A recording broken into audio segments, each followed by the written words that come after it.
That's also what anyone.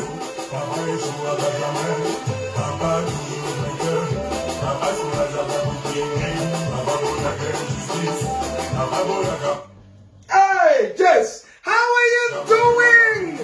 It's me.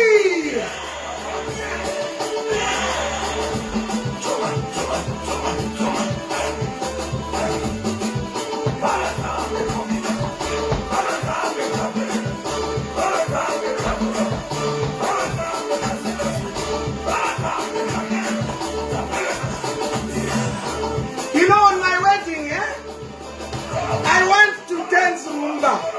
My wedding is soon.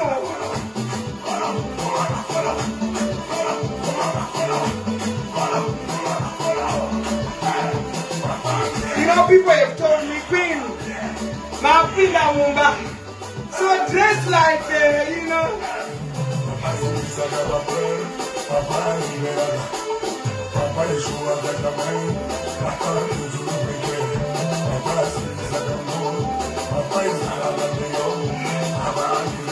We are talking of Livingstone's story today.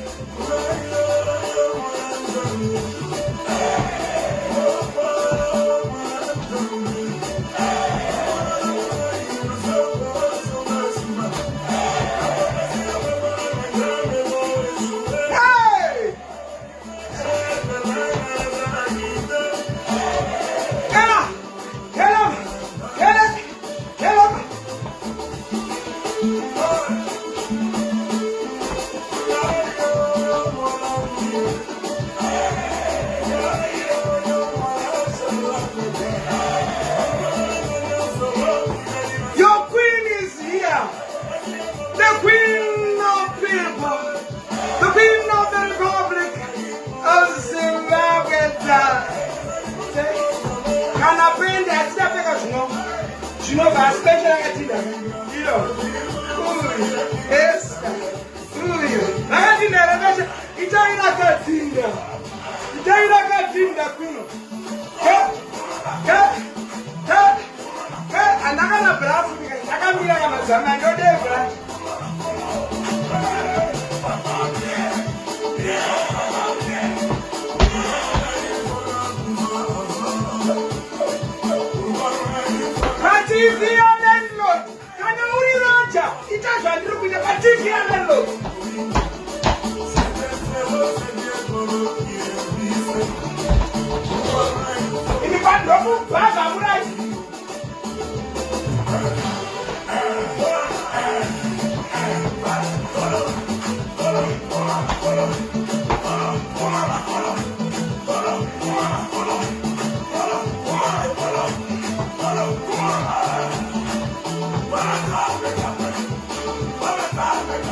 Okay, I need another dance.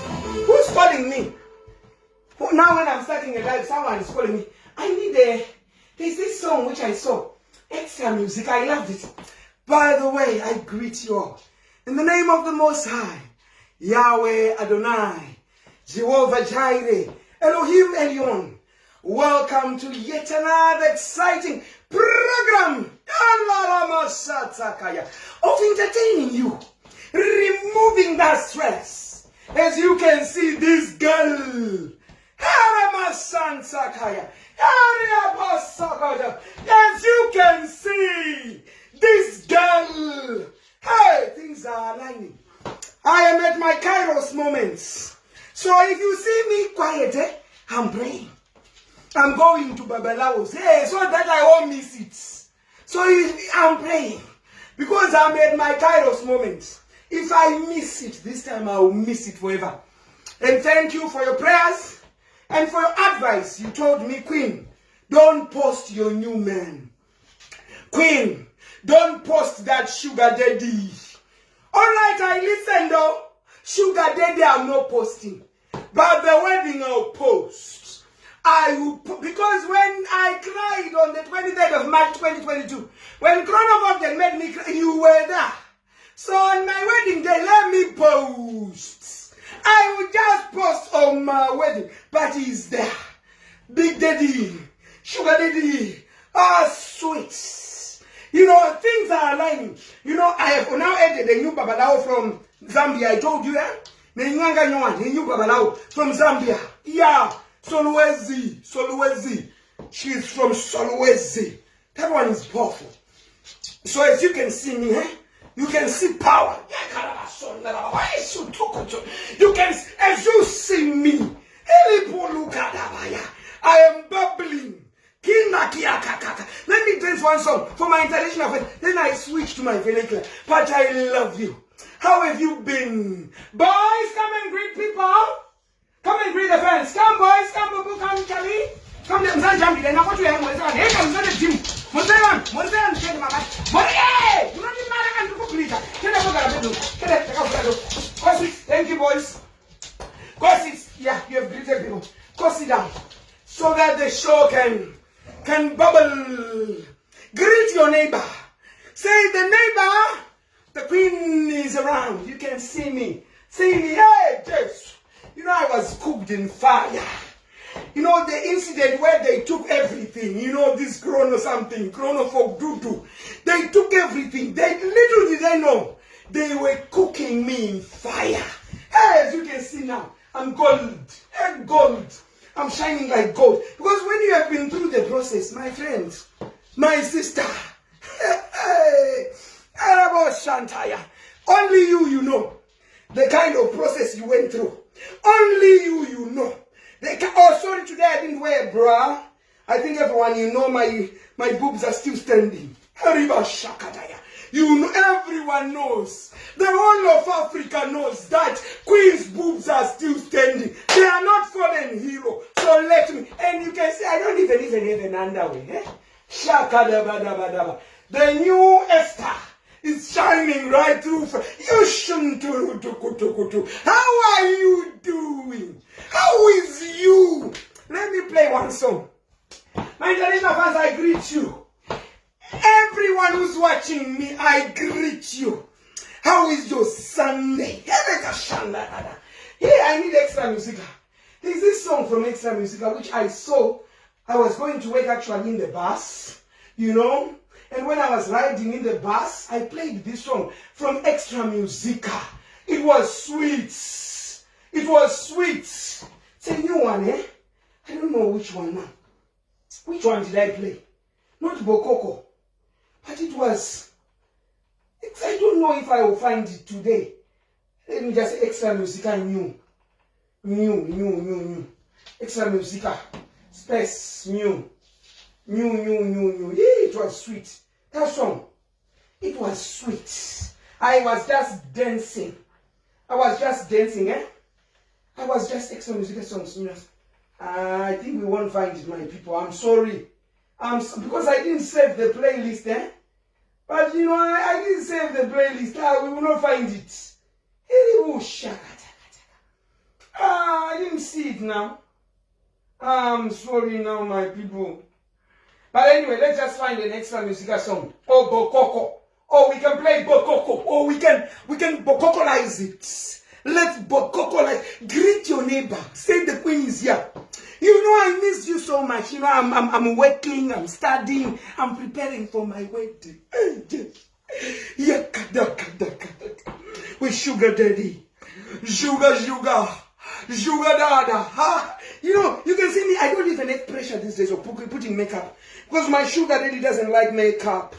Even lipstick. But he does agree that on my wedding, I'm going to have makeup on my wedding. And we are going to have two weddings. One in Sweden and one in South Africa. You know, if I come to Zimbabwe, they'll kill me before the wedding finishes. So it's safe to be in South. So in South Africa, everyone who knows me, you are invited. There's no special guest. You know me, I'm the queen of the people. I don't have a best friend. So when we are going to have in South Africa, everyone who knows me, You are invited. It's going to be big, heavy. It's going to be big, heavy, because it's the second time. You know, when things happen the second time, you won't miss it, eh? Because I wedded with Richard, my first wedding. I missed it.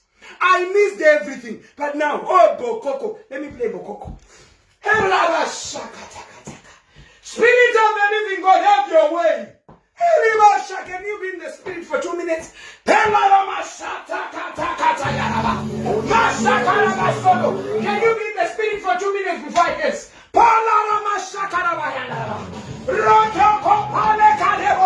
Pray! Spirit, can you be in the spirit? Just pray to them so that the Lord will quicken me. The Lord will strengthen me. This time I won't miss it. We stand by Jeremiah 29:11. For I know the plans I have for you. Pray!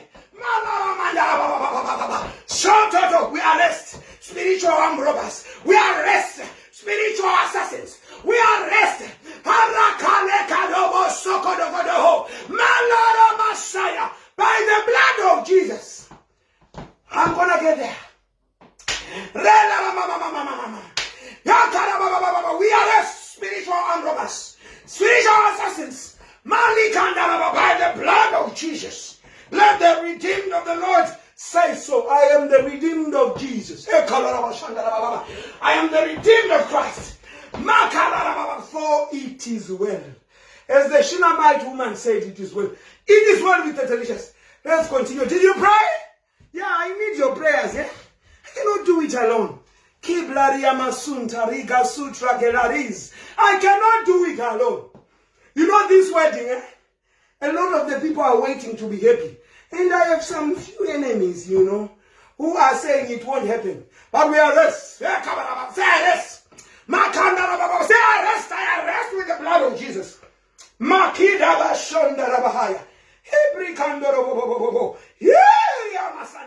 Hosea 9:14. Give them dry breasts. Give them miscarrying wombs. It is well. Let us now switch to the fire. That's what I do sometimes. I'm a prophet. I'm an apostle. And I'm a queen king. So I exercise my office. If you don't speak in this world, you will be destroyed. You better learn to speak it. Speak it, for there is power in your mouth. Speak it. Speak it. Yeah, I'm blessed. I'm highly favored. I carry the anointing of Esther. I am intercessor. I carry the mantle of Elijah, the mantle of Moses. For it is written in Genesis 1:3, let there be light. I decree and declare the light of Elohim.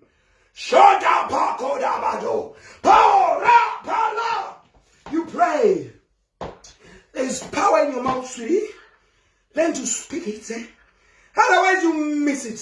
Sugar. How are you doing? Let's go into Bokoko.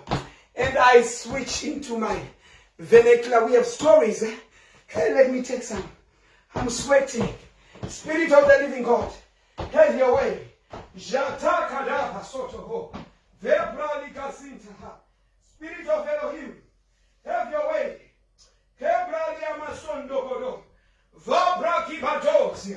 Spirit of Elohim, have your way.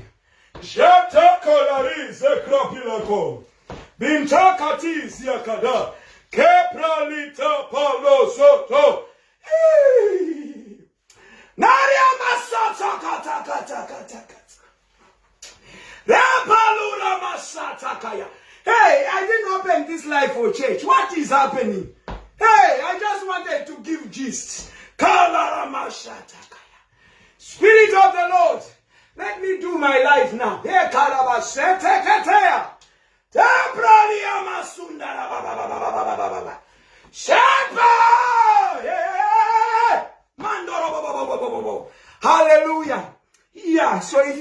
go to church, you have already gone to church. We have decreed and declared. That's how you do it, eh?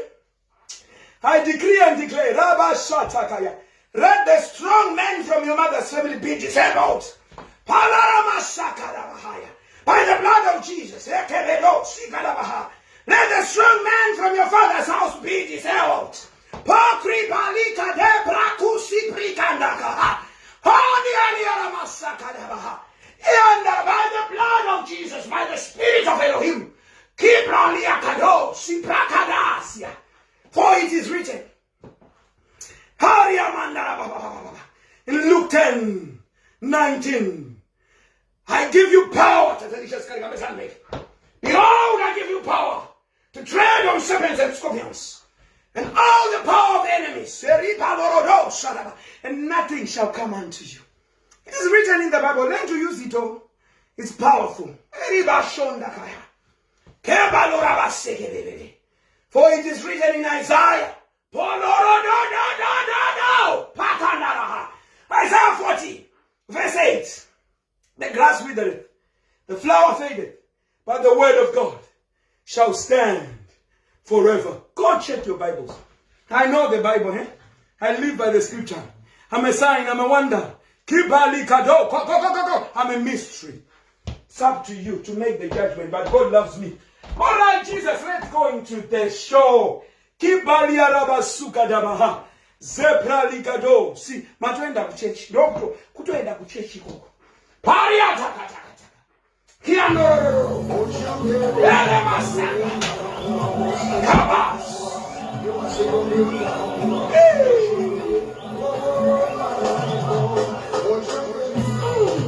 Coco. Estebas.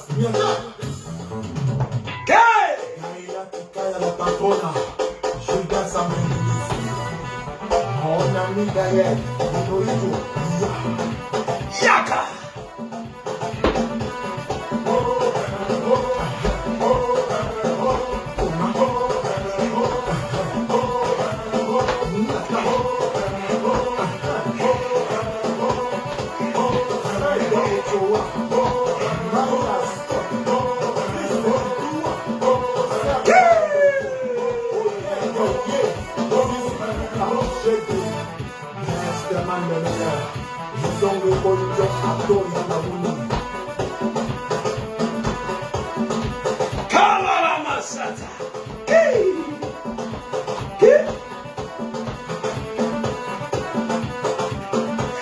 Let me take off my shoes. Hey, heavy blessings.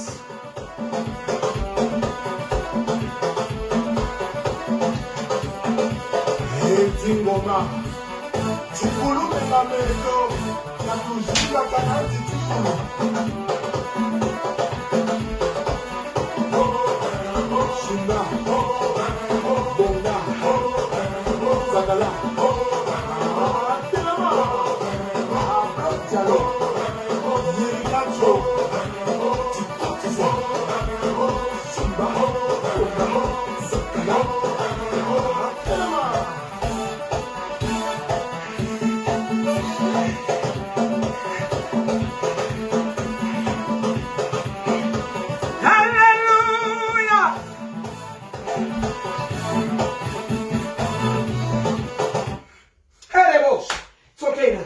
My Elizabeth, I love you. It's enough with the music. It's enough with the music. Now let me go into my show. I love you, my international fans, Nigerians. I love you. You know us.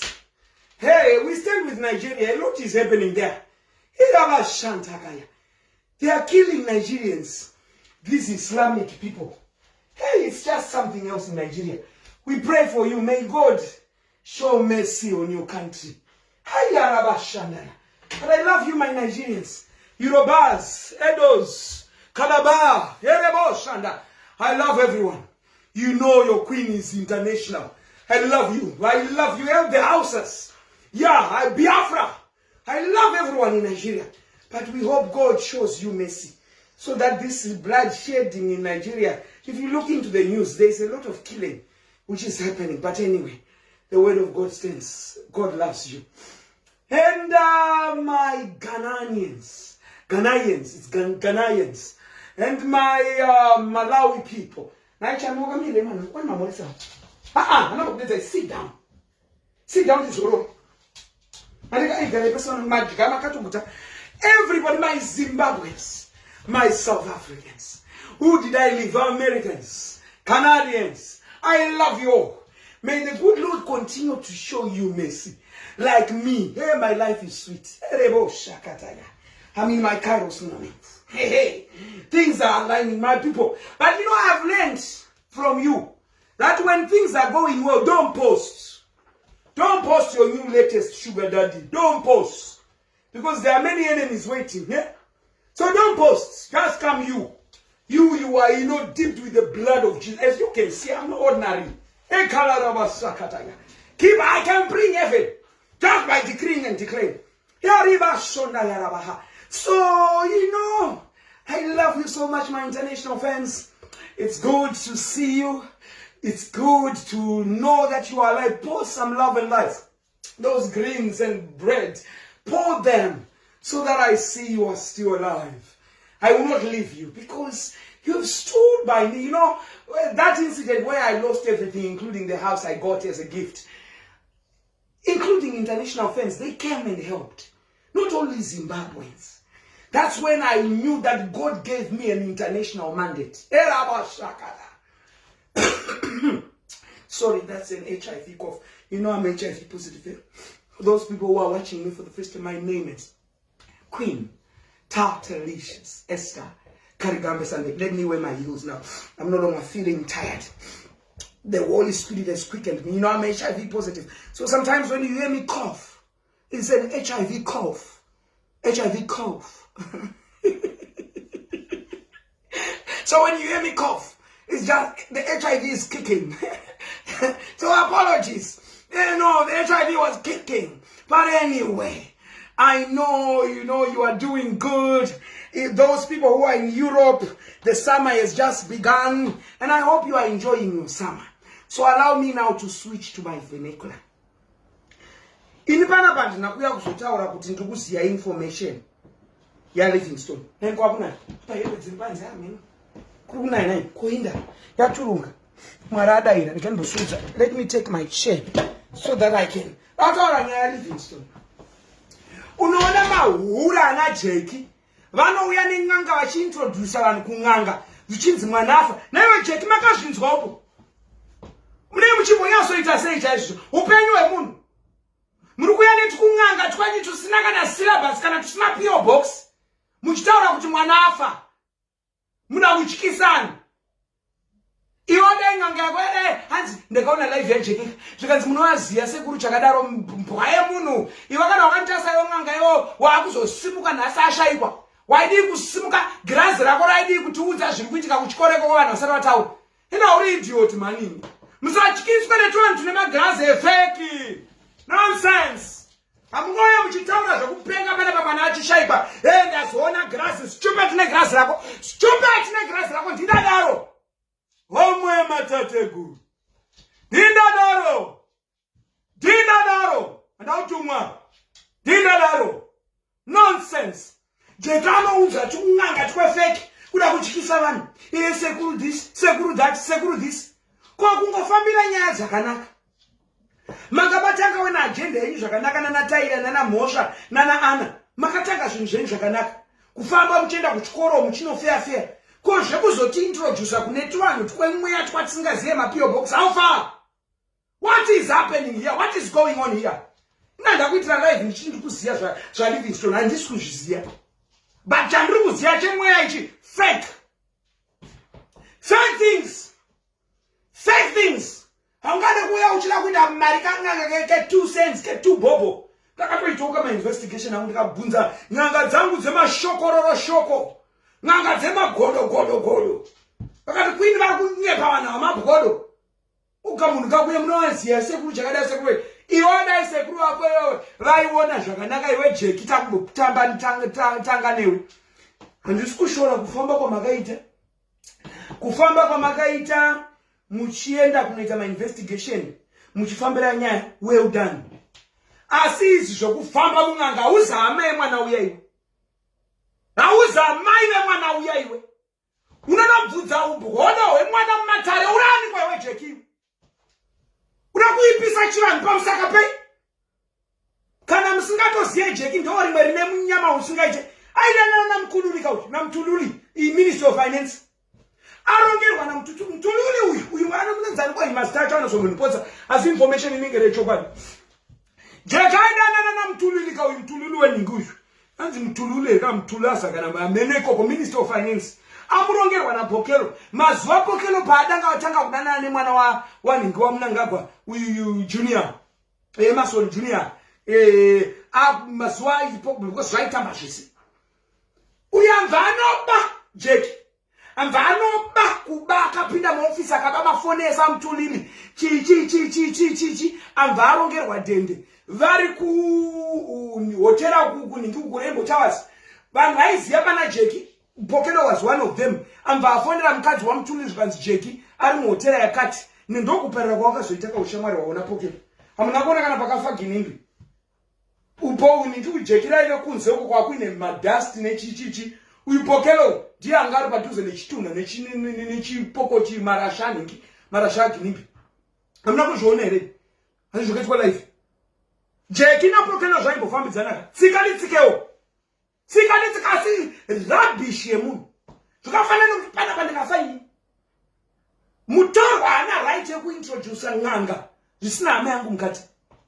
Musati pechivanhu chemanga chefeki. Mutorwa ana right. Mai yaLivingstone varipo. No vangadai vakati privately vanhu munoenda privately. Zvamuri kutaura namai yaLivingstone.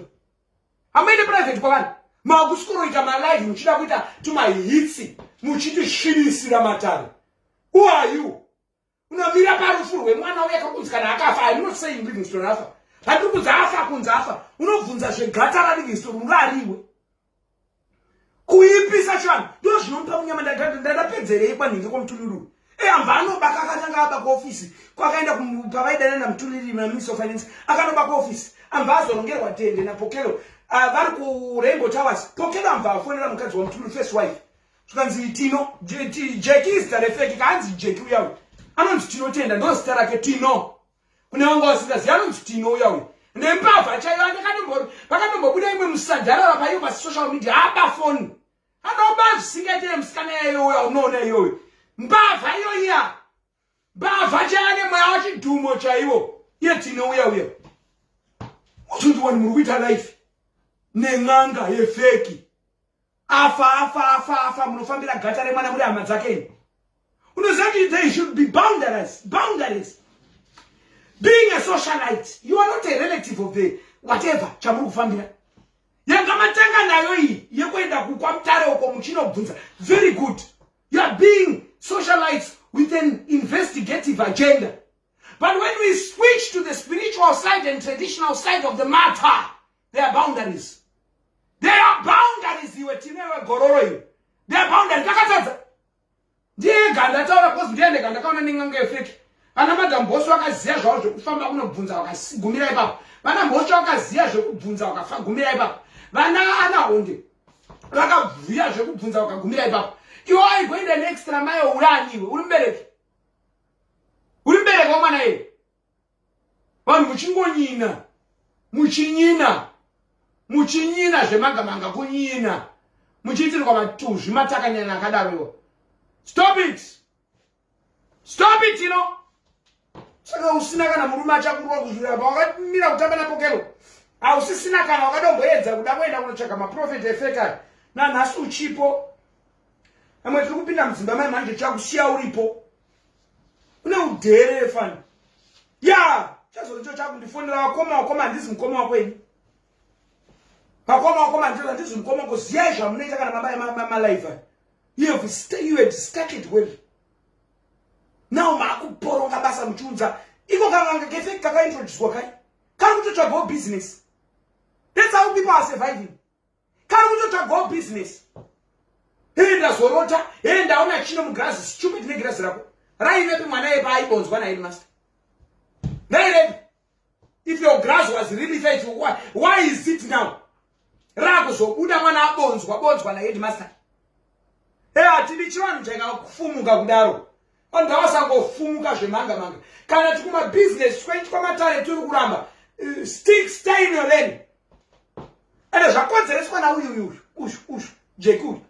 Chepa mwenje akatoenda kwavari. Akati sekuru. Yapoinde yekutoti muite mari izvozvi. Nyepai.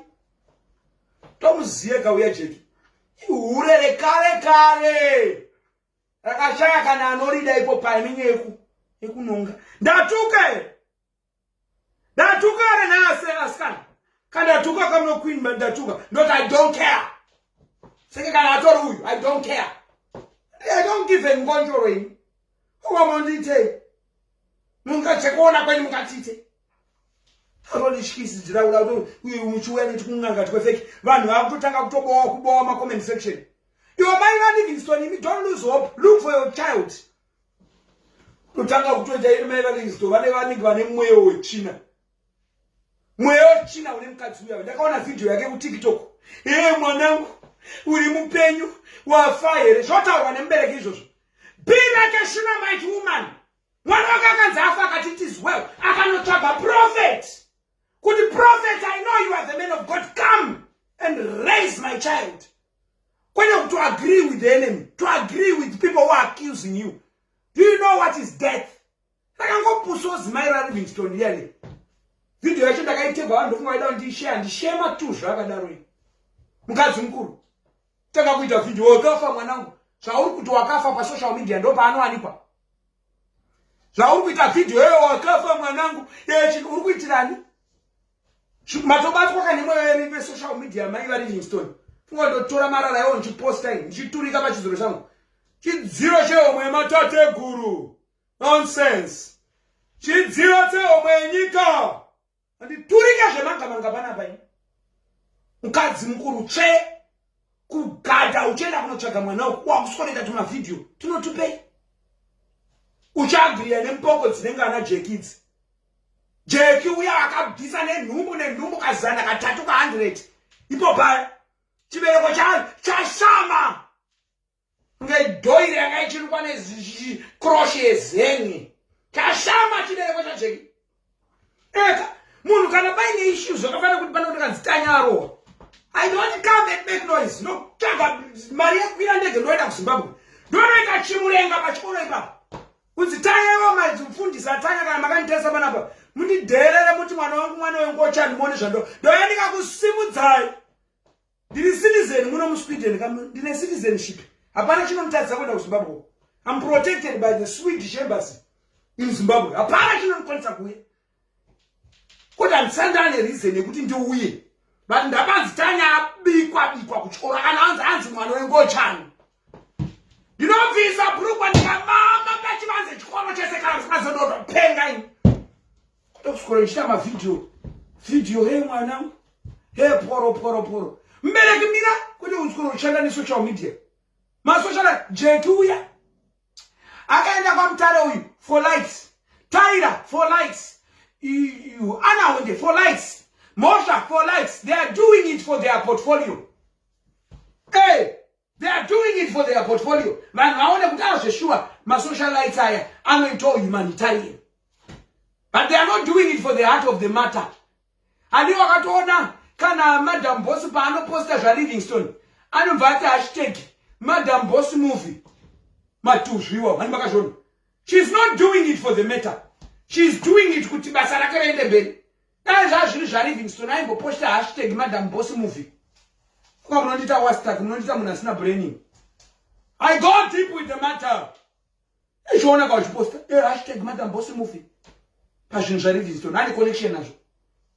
Ondo patozoziya kuti vanhu vari kungoitawo kungoti mamax humanitarian work ivawedzerere mari. Makati ndiri engineer guy. 2 semesters chemical engineer, 2 semesters now 4 semesters social work. We go deep into the matter. Kuti munhu uyafambira the high profit. Munhu uyafambira the high profit. Asi iwe mbereki. Tona mai vacho vachisa kavideo kwemanga mayange. Akaona kuti TikTok kwandakategwa kwa ndifika vakanditegere mai vacho kana ngoti matuzva. Mwana wangu afanda kusweleta kavideo. Kana wakafa mwanangu. ndiudzopa pa social media kwari koko kune masaisai kupusa kwembereki mbereki munhu unoenda on the ground kutokaka matende pachikoro paya kuti wane tende woti pana handibve kusvika mwana wangu awanikwa ndozvinoita mubereki kutokaka matende kana uchigona kutogara kana mukitchen mechikoro ichocho nekuti headmaster ane right yekupa mwana wako mwana wangu unomusiya kuchikoro here usikunoita tumavideo wakutedzera tumasocialites akatedzera tumasocialites unoite uri content creator here anda kuudzwa ivo mai vakafumuka fani hameno kana varivo mai vacho vanhu ndakaona video vachinyepedzera kuyerera musodzi tozodzoka toti pamwe vanhu vari kutaura kuti Livingstone akaenda kuna mai ake kuSouth Africa pamwe vanhu vari correct hauzozivi nokuti mubereki chaichai ane brain okuita tumavideo manyeperwa nataira ndiananga akunyeperai ndiananga akudzai kuti taika video zvamakakaita wakadii kukaturika pamapeji pavo zvamakaita kavideo kako wakadii kukaturika pamapeji pavo musapusiswa amaini ndimakazvara ine ndimakaita 9 months zvimwe zvinhu zvinoda brain divine intelligence dzinobva mudenga kuna Mwari ndatuka naasikana nai masikana mwana uya akunge socialite kuenda kwakaita kahwani ikoko wopanya dai vari vamwe vane brain munoenda kumukuru wemapurisa kuCharity Charamba sezvo muri vakadzi vazhinji vacho vakadzi tino mukadzi ndomti tino ndosita rake dzake wamuti dzake sita rakanzi tino tende tino mukadzi ana honde mukadzi taira mukadzi namhosva akamirira varume muenda kuna Charity Charamba takaenda kwamutare uku tichifambira nyaya iyi tachikumbira kuti mochito hand over take over nekuti yahairakika tumapurisa tokutsonzo kwanga maenda kumufuwa tunozikanwa nani tumapurisa itoto zvinhu zvinoda brain kana matanga kufambira life go and invoke superpowers there hierarchy more powerful posts the likes of Charity Charamba and what we are going to record this meeting so that people know that we are fighting for the life kuti makumixa zvenanga zvechi uri munhu wamatare wetinoyo uri munhu wamatare wakanyeperwa nen'anga dzako chinzi une njutsu dzipi idiot zvinhu zvemwana zvazviri straightforward zvinozosvika pakuvhiringidzwa asikana we ndopanozoya homwe yematateguru tei takapeta maoko tichikuonai muchituchaira tucha tichida kumboonoka nekuti handiziri ndega socialite ndiri pano ndoshandowo nemi but pamunozorasika ndopatosimukaa no haubvunze kufa kana kurarama kwemunhu mun'anga asiri mwana wako iyi kana murume wako Livingstone murume wako tinoda kuti agata nen'anga dzefeki kutouya muchinyora hope dzefeki hamuna kuiona syndicate rari paya vanhu vanga vachazotika sekuru ava I don't mention his name is irrelevant challenge me if you are here afuwa panapa ndinoendi ndega neango dzangu n'anga dzandoshingira nadzo challenge me nonsense akusvibisa yanga iri syndicate yekuti aone mari iyai syndicate kabanga vanhu vachienda ndova ndisekuru chakadaro vakapandira zvemanga sekuru indine dambudziko sekuru munhu akutoita mari vachiipisa mwana urukauya uchitaura rufu mai vacho if you agree with the enemy things will always go the enemy's way. Don't agree with the enemy. That's why you saw pandakadzingwa kumba uku kwandaigara uku imba yandakatwa naRichard. I cried and ndakadzina mai vangu it's time to get up. Don't agree with the enemy. And ndakunyusiti kustoka ngochinotsvaga basa and move on. You can see ndaona murume mnyowa ndarida kundiroora. Dandakaramba ndiriko kumamisha uku ndichingochema imba yangu. Kurono for the imba yangu. And so zvimwe zvinhu musaagrie nemaenemies mai chakadaro mai Livingstone. Zvima video zvauri kuita zviri irrelevant zveshe. Uri mubereki ane brain chaidzo mwana wako ari kunyatsoshayikwa enda unokaka matende pachikoro paya. Ndopakaupa wakasiya mwana wako. Pano zvikanzi tanyaitwa kana nyakanyaka. Munoona that will be the first time you see me in Zimbabwe. Mai vangu chandakavaza ndakati mukandirovera time. Hashumba. Then I will go my way with my son. Even my own mother, I told her. So I know that Hashumba can beat. But I blocked her from beating my child. Because now we are going to Sweden. Mwana akakura achirowa zvine mental side effect, psychological side effect. Mwana kana akaita muskanzwa, better kutora phone yemwana uchinchazokupawo right than kumuzhinda. Vana havazvirwi. Tunoonza mai vangu no. Tanya akaita muskanzwa, come to me. I know how to discipline my son. Kutora mafoni nema laptop. Bra. Kira yashumba kusvika azo right. Nemedira anoita vana mafoni. Brain zoita kushapa. Kwete kusikoro zvinda mwana. Hazviite zvezvo. Kana zvikoro zvichiri kurwa vana we don't know kuti munoroererana. Torai mafoni nema laptops. Kana kungoti mwana uyuyu ngaangoenda kana anoita kana something, manual labor is better than this physical. Guy tanta garden unobatsirana vamwe akanzwa that, kwete kurova vana. What is that? What is even my own son? My own mother doesn't have any right to beat that boy. No! There are boundaries. Kuti munhu wakumusoroita mavideo. Mwanangu, kana uri mupenyu, kana wakafa ndi uchiudzani. Zango 2 cents, but I didn't come here to taura nyaya ya yaLivingstone. But in the way, stop it to my video to walk down kupinda kwa socialite. Stop it. Mkadzi mkuru famba uko. And big shout out to Wakoma Mary Dandakangana Utarastera. She's also doing great things in yaLivingstone here. She's doing a lot of interviews. I watched one of her interviews where she interviewed teacher yaLivingstone. Well done, Wakoma Mary. That is called a socialite with an investigative agenda. Yeah, you are a socialite and you have an investigative agenda. Your investigative mechanisms, I liked it. You stayed on it.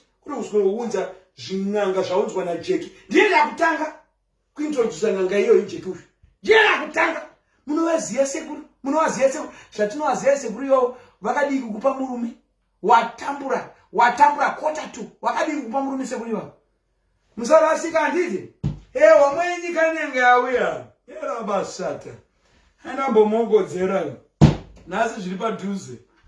Anamboti nambobhema. Wamwe nyika nenge yauya. Ichipandira zvinhu zviri kuraswa mumastreet umu. Atuzve makamba. Congratulations kuna Matema ndanzwa kuti aroora. Karoora kamusikana kakanaka. Makorokoti wenzo. Zvinhu zvawawe zano.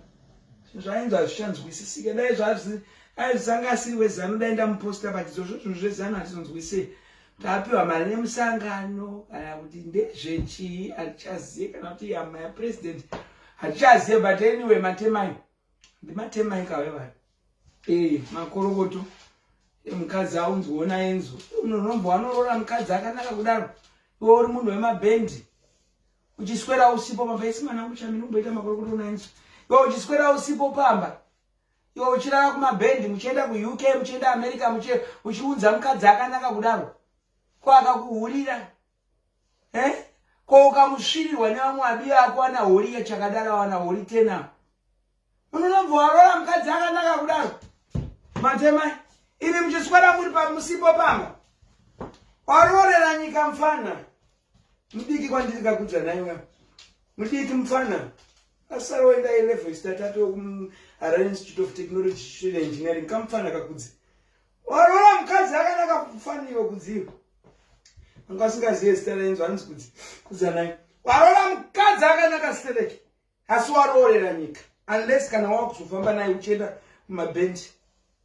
Pamwe unganganyirore mukadzi akanaka kudaka kamba ine kakadiki futi kamukadzi kacho kadiki kana nge 1920 iwo uchigara uchipo pamba ipapo unotanoshirwa nani ntanodya matireke ako ntanodya masongs ako iwo anasizunza muchakadaro ayo kadzi kantoda kushirwa naye unoswera usiku hame ndawakambonotsvagawo mabhukunyana kana mabhukunyana kuna naipwethu utsvaga mukadzi akanaka kudaro ndatuka chimwe chokwadi chinoda kutaurwa kamukadzi waye akanaka we daizofutana kana mboro ipo pai hembe dzese dzatinomona akapfeka chi hapana kana mudhindo wemboro anomwaka maningi anonzi machika ere zvinomwiwa nemageto youth izvi zvinodya mboro izvi zvinonzi zvimaki izvi amaguruka nemutoriro inonzi chii wechikosoro burongo saka zvodya mboro zvezve Daimbo anayo kana zuwa anaimborowa kana methi kuno kundichine mboro. Mabhora anoshawa. Ndikutaura from experience kwete kuti zvekunzi ndakanzwa. Daimbo anemboro kamunondudza uchi ndakamborowa methi. Mazuwa ndakambogara Richard aya ndakatombozvirowa zvese zveshe. Machenda anoshawa so ende kana wakunoita wait haibudi unogona kuita kana 10 minutes kana 15 minutes uchedza kuti wait ibude kana wakarowa methi ameno kana dzamuri kurwa dziri original studio kuno ku Sweden dzatairowa mazuwa wataramba kuti izvo zvachaita izvo ukaenda through trauma unoita zvinhu zvakawanda izvi rights but mazuwa ndaramba kana Richard akatomborwa mutoriro wekunoku chaiyo iwo original mashtenza aishavai woti uchinoita weti kudai mboro inodzoka kuita katukutuku dandine mboro hombe dandine mushodoga wemboro dandine mujokororo wemboro kaini mboro yaine hombe mboro iyi asi pandaingorowayo mutoriro kaisara kari kantugu kandiki kantugu kaisara kari kantugu andikuti iye uyu anoita madrugs iye uyu enzo unoswera uripo pamadrugs papa una kana mboro nomukwira nemusikana kana akauya anodya zvekuti uri superstar aimbova futi superstar uchaibe zvinonakidza mira pakaita collaboration neZANU-PF hazvichanakidza kwemi ndimanudhuru angu ndine manudhuru andaisa mirengi ndise mvura ndine manudhuru andaisa nyakutokakana ndine manudhuru kana yasana ndine manudhuru andida kuzva nefishi kaowekana manudhuru ayakomvura kani ndine manudhuru kani ndine manudhuru kana yasikana ndine manudhuru nudhuru ndine manudhuru kana yasikana ndine manudhuru angandasiya kamuvhura paipai taakudya kazvinhu zvisinganyanyi kuti senenyeusi taakunyanyodya zvinhu taakudya zvinhu zvisingafutise nenyaya yekuti taakuchataka saka tikuzoda kuti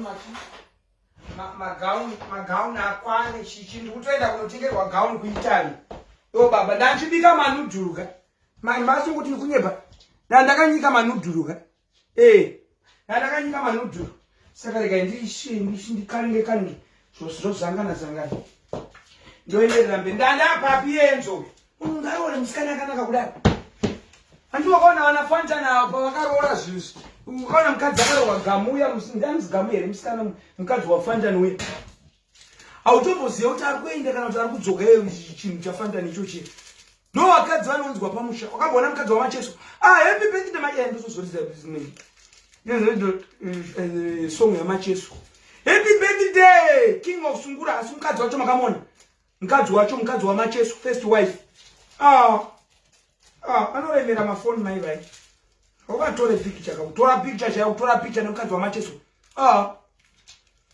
ndo vakadzi vanonzi tsvagai kana muri vaimbi because macheso anogara asipo kawe vakadzi vakanaka anosangana nawo maningu mabhendu mukadzi wembanda kutorwa muchibhukunyana mukadzi wamacheso amuzivi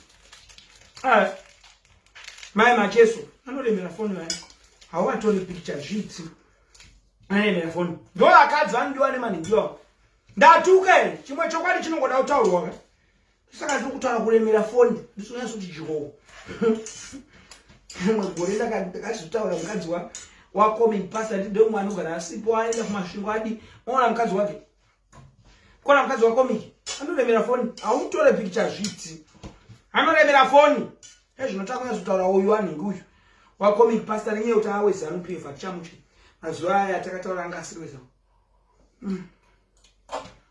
ndikudya maningiri kana ndatozvisira ndikudya nefishi ka ndikudya nefishi ka ndamba ndatomwa mapiritsi edzi matoita basa mauya ndatotora mapiritsi edzi popana nekuti akanodanza dandapapi asodya zvangu makabangu matatu efishi handisi kunyanya kudya zvinhu zvokuti munhu unofuta kazvokuti azvichaite izvozvo kandi akungoti fishi hanzi haifutise totora mapiritsi angu chichi ndotomwa mapiritsi angu ipo pano ndandapapiko ndanda Ndani ngwansanda kuoneka nesikana. Noboti nyani chimbozitanga nchidire mukadzi wainzwa kanaka mani. Emuvhorora bara remukadzi kudaro. Kaboro ndozvikundifundisa kudya ndodya kaini. Kondira botike kumazuva. Nara botora chimbo yangu ndo inondidzikamisa kana ndabatwa nemweya mucheni. Ngoitora ida ndaita mishi. Wozondotanga kurira ndorira zvendo kana kurira kana usiku wese panapa. Kurira chaiko. Wamozisi chaiko. Saka kungozoibata indodzika mahlo. Ndandabonda kutora dini. Mapilizi eziata delicious. Ndozotsa chipo cha baba Shero. Shero the one zvacho tingoito happy birthday. Baba Shero. Happy birthday Baba Shero. Happy birthday Baba Shero.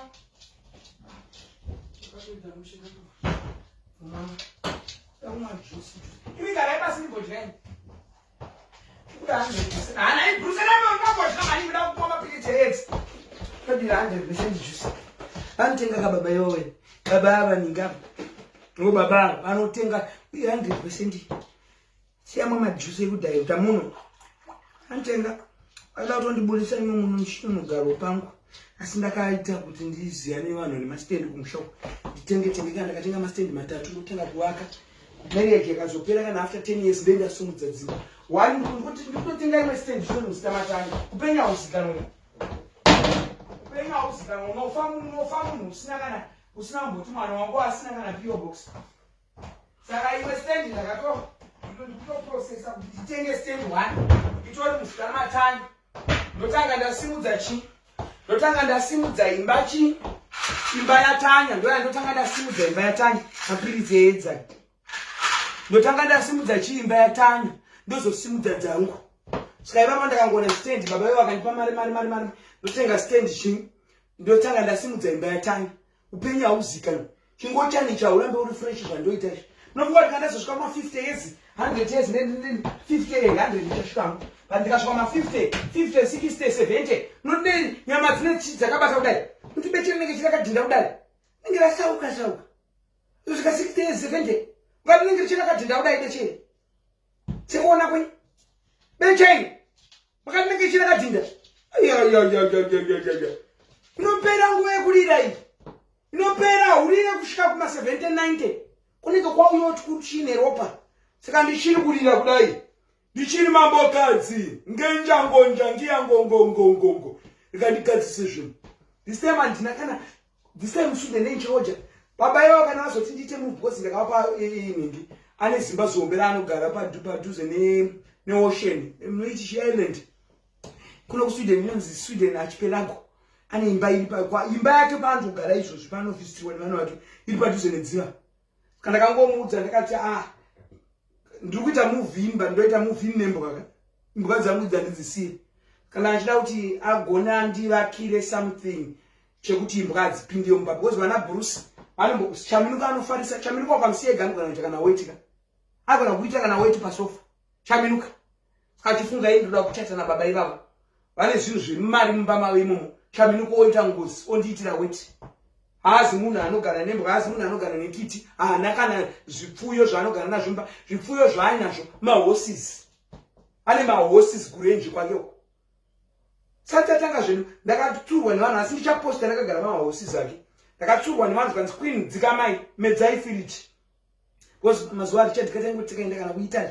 Tikaenda kuFrance pana vanhu vakataka kundiforowa kudhara. Ndakatravela nyika na Richard Uyavo. Andinonge murume ndikapinda Harare. Zvana jeki zvimanga mangaizvo. Ndikapinda Harare nini? Ndiri Harare kana ndakamnonga Harare futi munonga. Stockholm. Stockholm to Harare kunokwe. Ndakamnonga Harare. Ndaigara muno Harare muno musandaenda pamishow. Ezvo ndamudzoka. Onye pai asi ndakuziya manje muri maposo kandidye kanini. Ndanda kuboresa here makadiko asikana. Zvinhu ndandasvika zvinhu zvacho zvakawanda kandiri mambokadzi wenyika ndoita zvekudiko naasikana. Ndandasvika zvinhu zvakandiwandira kuna ana Jeki vari kuintroduce n'anga dzefeki. Zvinhu zvacho here. Asi good kuna Mary, good kuna Mosha, good kuna Anna, good kuna Madam Boss. Vanoziya zvavafambira. Kwete zvana Jeki zvokuti unoita madhodhi matushi wafambira muri kutsvaga mana makunotsvaga n'anga matushi makokororo chiko ichocho kwakadiko bhururu wangu uyu ndakanonzwa achinzi aita mabesanwa akasvika anenge akasvika 1.2 million fans chinonayo mafenzi ako naibhururu 1.2 million fans yako ayakubatsira kakubhadhara zvikwereti zvemuchato ungaite chaunga kudaro chaunga chisina kana chazvinokupa naibhururu oita zvikwereti kuda zvikwereti isu tiri kugara matangwena asi hatina kana stress yezvikwereti zvaunokwanisiwa ndiunoseka bhururu taamaititika ndo bhururu anoseka kasvikwanisa ndigari mutangweni eridoko usera handivharire zvinhu nekuti chekuvharira hapana ochigo tsvimbo iri kudiwa koaitiwa iwona aiwe tsvimbo yatakawira zvadiko roda kugara padhuze neni yapano tinamatire chikafu kana yaisikanzvi for the food before us we thank you Father. Increase the hands that bring us forth and bless us, dear Lord. In the name of the Father, Elohim, the Son, Jesus Christ, my Lord, and the sweet Holy Spirit. Amen. We are teaching us, makaba matatu eningi. Makaba matatu efish. Nema pirita ndinodya. Ashiri kuti ndidye gaba 1. Handitombodzwe parere moyeni. Kana bandodika chicken chaipo ndodya chicken kuti zvina chadya chicken.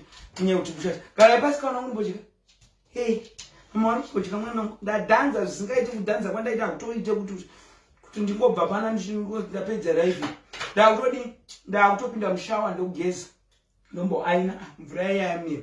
Mvura yamira akakwa kuchituruka kwakuturuka mvura tsika. Kuvoshwe kumvura mvura tsika. Kuzvadini. Beitidye imasika ngodya mapiritsa. Mapiritsa aya zvinhu ndakamboita nhamo kai. Nhamo pandakadzingwa paya. Pandakadzingwa mba. Ndakadara 2 days ndisina mbodya kai. Pasina taura yakazouya. Ndine urombo ndakanzwa kuti taura yakamamira here. Vanhu pane pawakarara musango here nebhazi retaura. I apologize on behalf of taura ndinika brand ambassador. Ndakanzwa zvangu makunga kuti vanhu vakarara musango here or something netaura iyi ameno zvakaitika muunigi. Ndine urombo muregerere taura ndizoti vakaita public apology ndandiri busy nenyaya murume munyowani. Anditsanda vabvunza vamakusha kuti vakaita public apology. Kana vasina kuita public apology vachaita. Asi for now ndindavaitira nditi ameno zvakaita bhazi. Ndachida kutodya. Zvino ndakadya nemaoko asikana zvinozoita vamwe vana vemurume vaya vakatarisa vanotonfollow vakaipa. Vana vababa vaya. Vanotonfollow vamwe mwana wacho akambazoziya iste pane picture ndakaposta ndaive murume pandakarwa nenzi. Ambva andibvunza picture ro ndakati ndakadi ndakamborwara ndakatozovaudza baba ivo. But hazvina kuvamuva kuti ndinedzi. Akarwa neani. Tasanirwa rona. Hazvina kuvamuva ini. Zvekuti ndine murume. Chakauraya vakadzi vacho chii. Baba ivo havazikeria muzi baba vanoita izga. Pamwe wakabata edzi kuma 60 kuma 70. Mana 1970. Ndakati ndineidziwe. Hazvina kana kumbavamuva zvezve. Vakanguti are you taking your medication? Ndakati hands okay. Kutodya bepa rangu achitoziya kuti ndo mune uropi uronyo wechirwere. Ndakapenda mandakaudza ibu musuloni. Unongadye kudaro. Kunwa kunoita marute echembere. Ndina hama yangu yakambochembera kusvika 88k yandoziya kai. Mbuya wangu mai wangu akafanisha. Ende anogara pasina kumamisa ini man stupid. Ndotaza kusvika leo mandela ipapo. Mbuya wangu akafane 70 something kai. Saka ndina hama yangu yakasvika kuma 88 yandoziya marute. Baba vane marute ivavo. Marute. Paunokiswa so, ndakusvipa bucket remarute. Paunongo achikusvipira mukana. Mina ndo zvandoda. Mina wakazviona ku website pono ipi. Anosvipira mukana wamo. Saka ndofuna ndizvo wakarambidza kuti avadi makeup mukadzi anopfeka makeup. nekuti vanokudya kweshoko inge vampire vanokudya upese muhuro vanodya vaninanzva baba vaninanzva ati mukuninanzva kudaro kuinda tikapa vanenge vachingonanzva neblood of Jesus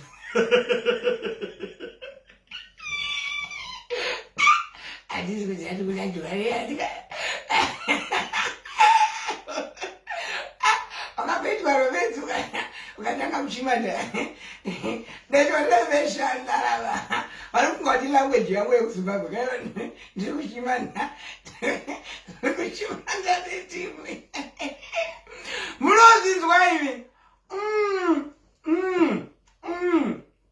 ndozviripo zasawira vanhu vaipusha maititi kuti asiye vasingaita zvaLivingstone munhu hauzoite zvese zvinayasikana ndifarire zvangu Festus but hauzoite zvese ende Festus munomuziva ana atangirwa story haachaite anda kutanga maititi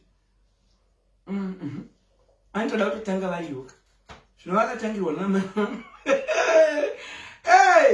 Zimbabwe Scramble vakaita history Scramble and partition of Africa maiziya nyika dzaimhanyirana kutora ma-African countries iyo ana Germany ana UK Scramble and partition ndo inoitwa pasocial media iyo anenge atanga nenyaya zvinouya agone coalition ka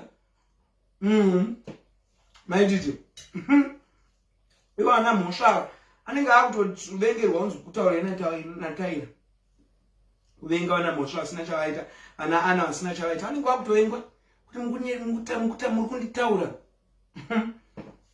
takatoziva zviri nyaya iyi yaregwa namaititi inyaya yekuti atangirwa hapana kuti ndiri busy kunoita busy nei unoenda kubasa here unoita busy nei unoenda kubasa anga atangirwa ka ndo asamuzvionera muone dhiri racho ngatangirwa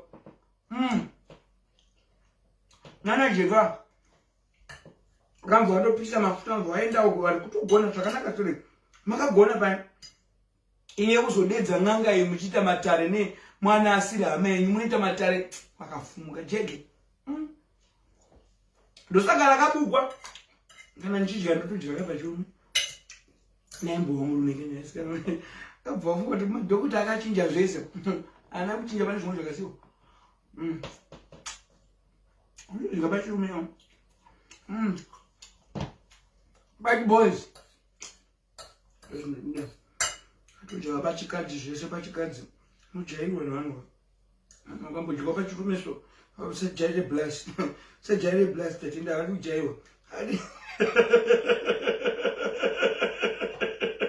hoi makani jehova nada kusuwai sejaire blast nada kusuwai kanozikana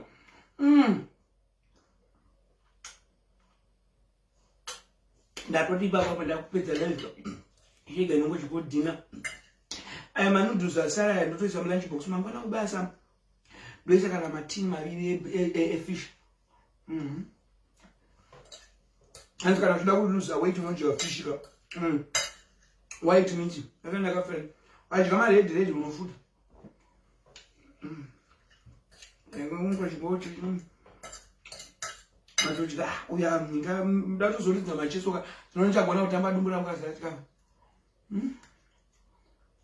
andiro kunotamba azvininguu makorokoti makaunoiwo maititi vaakaenda kubirthday bash ramacheso vanhu havachajambe pavanonzwa rita ichiimbwa nababa harari hamusina chinyora ikamwe masongo akungoenda kumabashi nenyaya yerita yakubhowa ye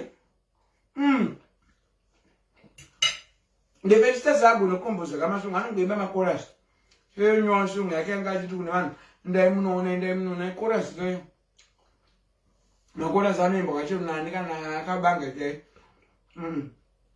nyorowo kana songo nai and akasaimba korasi anonoimba songo yakaimbwa nemumwe muimbi otiita ndiite featuring ndine vanhu vakawanda inobva yaita mahiti aina angambosvika kana 10 million angosvikawo kumachakadai chakadai haatonyore masongs unotoshaya kuti dzungu rese riyachiko umboisa brand panzvimbo naye amai chakada kutonyora song unoivhesera kunotoitawo zvakanaka tonyora kusada kurekoda nguva yangu haishati yakwana yekuti ndiite muimbi full time. If my time is, when my time is alive, you see, and manikidzire zvinhu. And nguva yangu yakwana yekuti ndiite musician. Ndizi munhu wekuti ndine chipo chokuimba. Ndongoti ndiri pano ndorekodana nengana. Nguva yangu haishati yakwana. But why not do music full time? Haishati yakwana nguva. And yakwana muchandoona.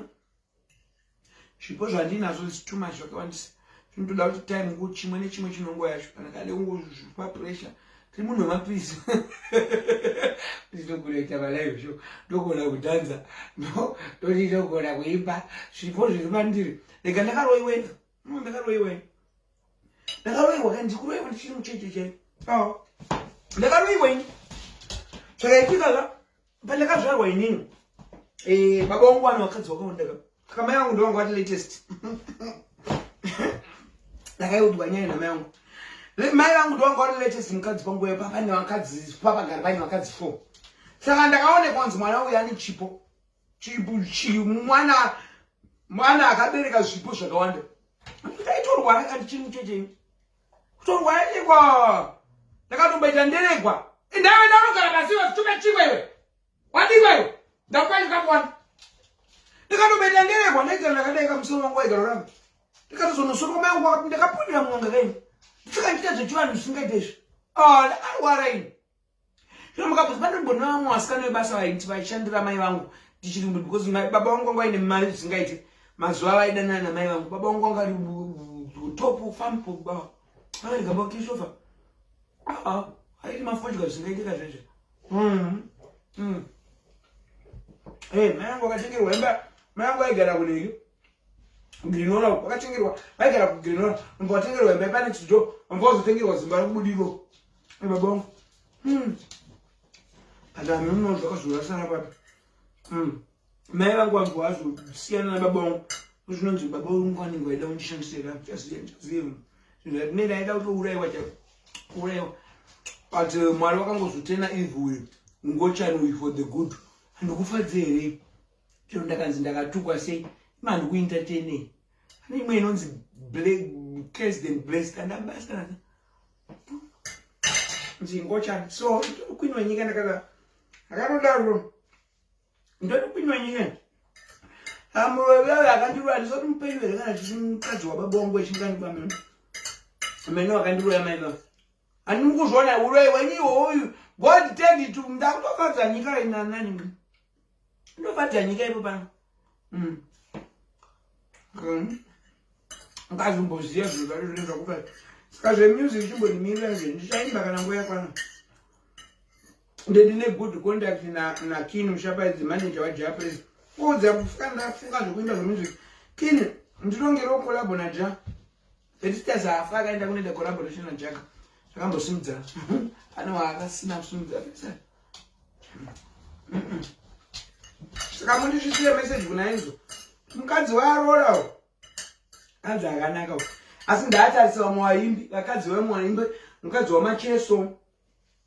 Mukadzi wasulu andimuziye. Mukadzi wasulu andimuziye. Mukadzi waJaPress ndinomuziya but handizoise comment manje. Inyaya kuti ndowirirana na Kinji na Kini Mushapaidzi. Handizoise comment. Mukadzi waJaPress akanaka we. Ndiani but ndinongowaziya vakadzi vamweimba vanoremera kamera. Iwo mbo wanotora mukadzi akanaka kudaro ari photogenic. Mabudira aita mapicture yake muchato uyu African Ted Robora. Mapicture muchato abuda iwa. Ubuda mapicture muchato zvakanaka nani. Kana simudza musikana ari photogenic kudaro. Anoshirwa nani waenda ku UK to. Kuna promoter anokupa visa rako nemukadzi. Zari kupusa kunoita vanhu vemazuva ano. Unosara mukadzi achishirwa ndi washamwari yevana vamunangagwa. Anoshirwa ndi vana vamunangagwa vaya. Kumana kuZimbabwe. Zoti mabuda kuzvura. Zvainzi kanonzi ka producer. Anza ka producer ke kukuhurirwa nemukadzi. Kahurewo kabanga kawewe. Aida kuti adi akahurwa nemukadzi musunono. Munomutani kwandiziwe ndinanyaya hangu naye kuchanda nyaya naye. Producer wandina nyaya naye ndi Marcelo ndiye anotara naye. uyu anonzani uyu akaurwa nemukadzi musununu akaiscreenshot message anohura wazana nedzikare ndipe zita rake nakanga anonzani umwe akanga mazuva andichekete mazita evanhu vasinei nawo but atorina edziyo uya edzi chayo mukaona kana kupera kwaari kuita aimbova nebhodhi yakanaka anonza ndikaitaura zita nechika mazena ndichiremuka ndoandada kutaura nemazita evanhu vanhu vaziva ndikutaura ndipewo zita ndikuda zita oskiti kuto ndipe shout out kune munhu andios thank you liakum spiri ndikutaura oskiti anorwara nedzuya uya kuparara anohura ndikakuita nyaya yaoskiti futi kaini aine musikana waaidanana naye musikana aida muparadzira imba akatomuka musikana iye akatokaka matende waihura naye akanotanga kugara kustudio yakapiwa napassion java nhasi uno akuda kuzobuda kuti ndaregera mukadzi wangu chihuruirwa unohura kaio atatore nyaya yekuti mukadzi wako ahure yatita nyaya yasitereke muzimbabwe iwe uri hurewo mukadzi wawaihura naye aitogara mustudio makoneka mukambi mestudio wakapiwa napassion java waikanganwa ndakatomboirana stori iyoyo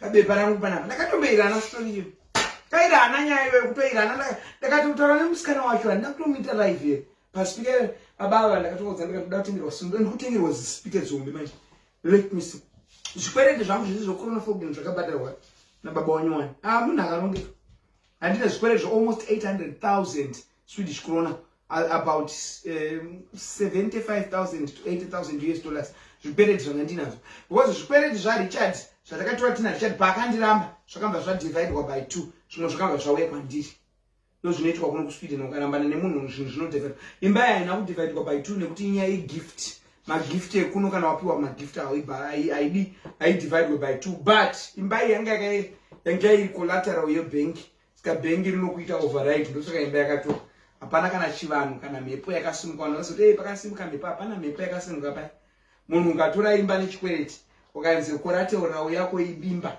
unotoita make sure wabhadhara zvino Richard akandibloka kuti ndisabhadhara ndosaka imba iyo yakatorwa but this time taakuziya this time kuvaka kumusha unoto haurambe mune mazama akamira ufunga kuti 6 days 7 days mazama aya anenge achakamira ndinonga madhoma ande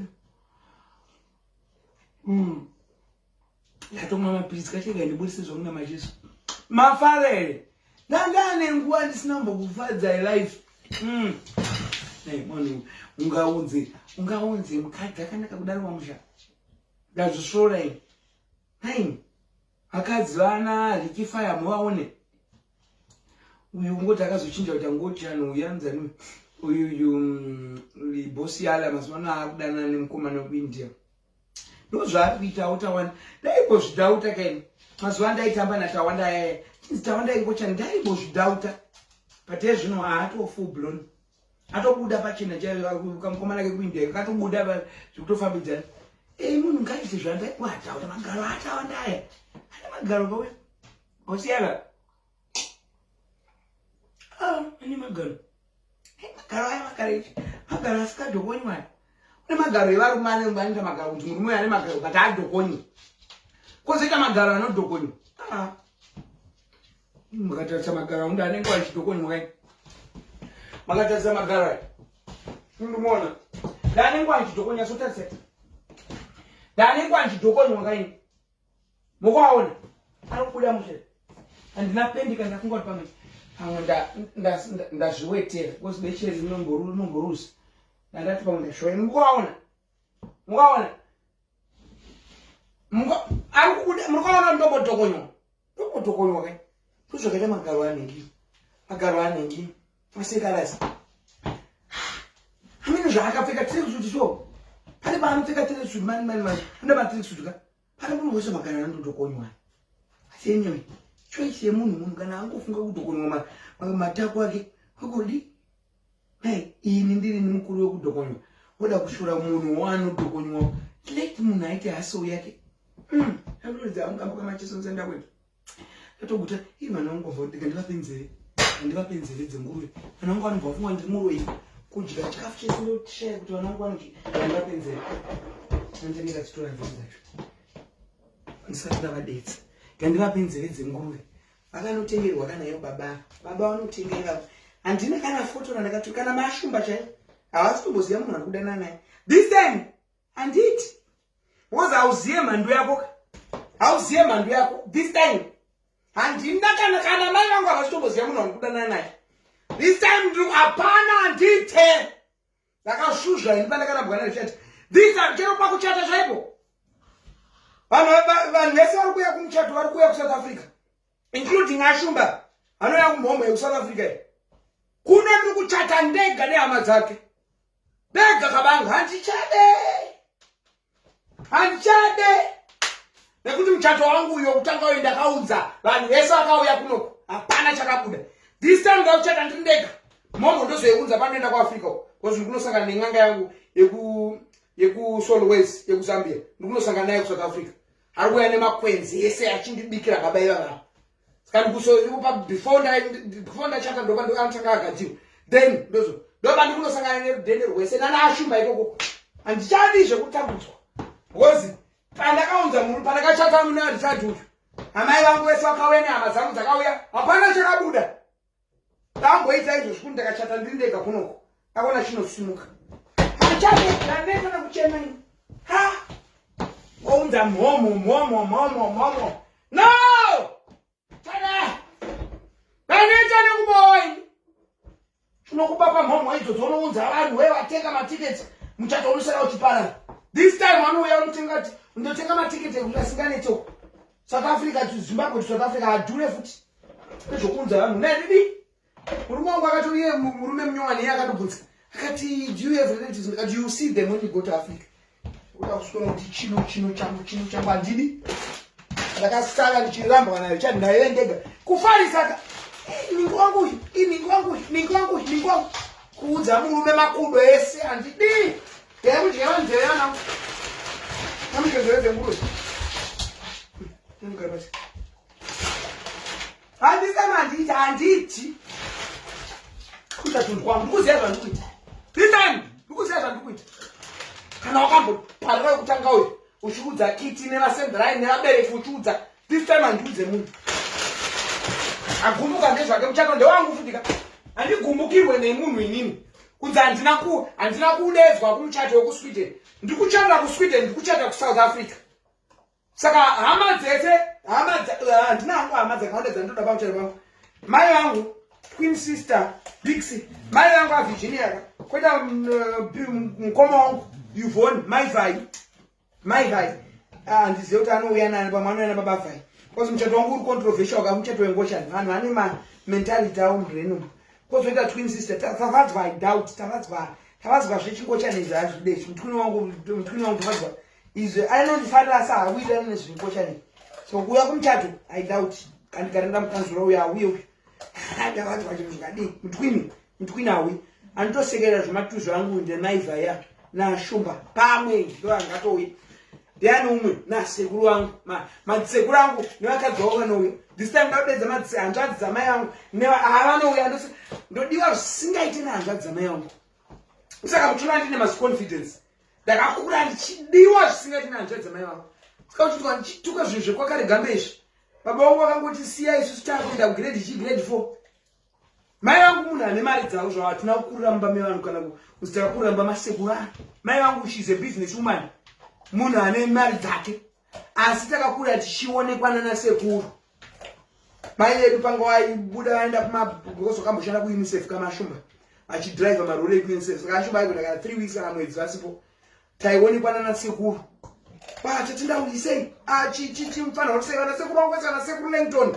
Vanoda zvisingaite sekuru Matthew. Sekuru Chale. Sekuru Charles. Abatapiwa. Ndakadzingwa nehongochani kunyaunika uko. Ndakwirwa naHead Boy. Nyainuka ndakakuudzayo. Ndakadzingwa kunyaunika Adventist. Ndakashirwa veni. Ndakashirwa naHead Boy kushirwa unyaunika kwendakashirisa. Magaro akanaka zvisingaite kaya.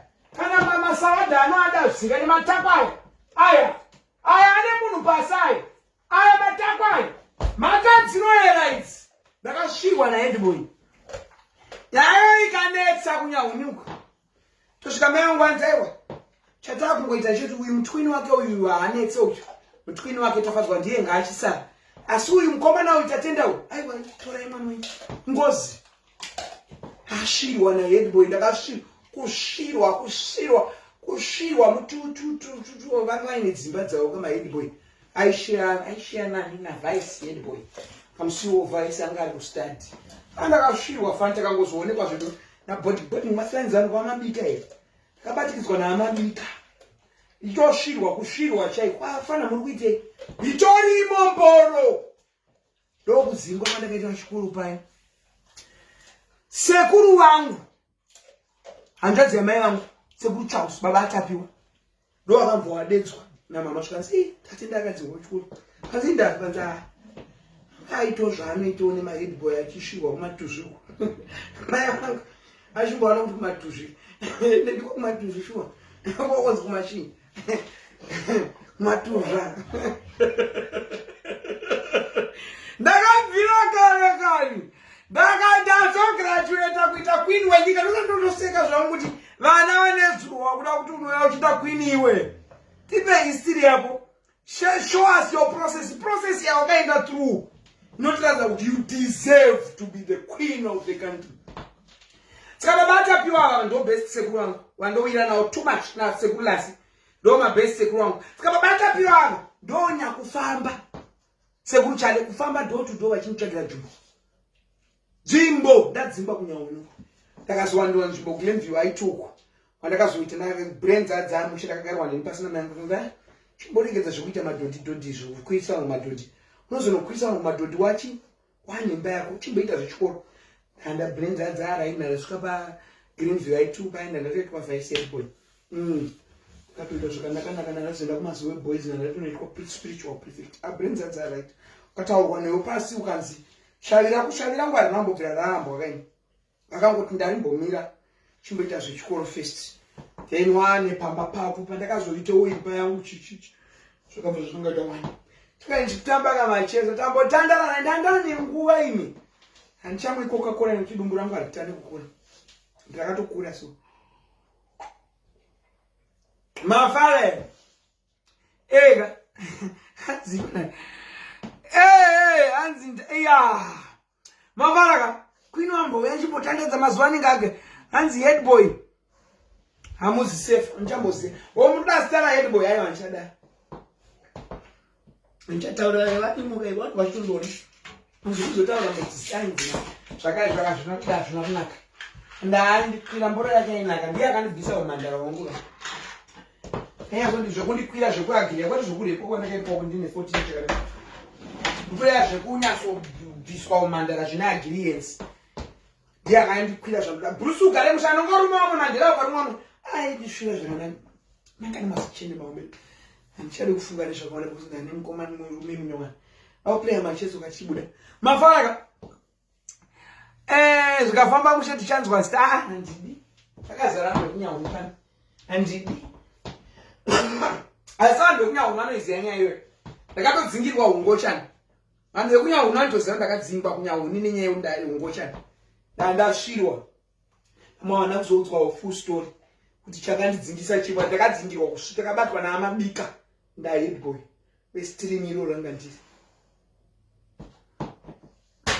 westirimiro amabika ndo vanga vari head boarding master ngoyo boarding mistress vainzi mai chauke asi mai chiri kunyepera yakani pasa zvino macheso new album leepisong yamacheso iri kunakidza new album macheso new tidanze zviri babashero senzo kanorore musikanaka hauoni vakadzi vamacheso here mukadzi wamacheso anomuziva here enzo mukadzi wababashero hausimudze iphone yako ukawatora foni vanoremera kazviti ndo vakadzi vekupinza muchera vanogara vakadzi vaka havazi maslay queen tinouya unzwa naenzo chanzwa nyaya muchanzwa zvenyu mark my words mukadzi uya achahura uya because enzo haana mboro enzo anogara asiri pamba chanzwa zvenyu tanzwa mastori macheso nyu macheso inonzi chisong yamacheso nyowani iri kunakidza macheso nyu handinzwa inonzi chisong yamacheso iri kunakidza garai mushi bruce wakagara pamberi mwana kam bubu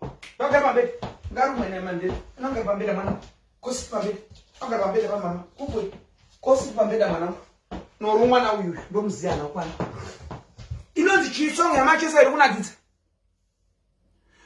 eisi lumumba hanzi akufa here ndanzwa kaini hanzi akufa Ko anida yekudza utano hwanetsi ko chii ndiudze nyaya yeisiri kanende papeji pake. Eisiri kubva atoputika zvokuputika kudaro. Manja sepeji yake. Kwatoputuka zvokuputika kudaro. Aputika ine. Rega ndoni. Hanze eisiri kubva kudiko.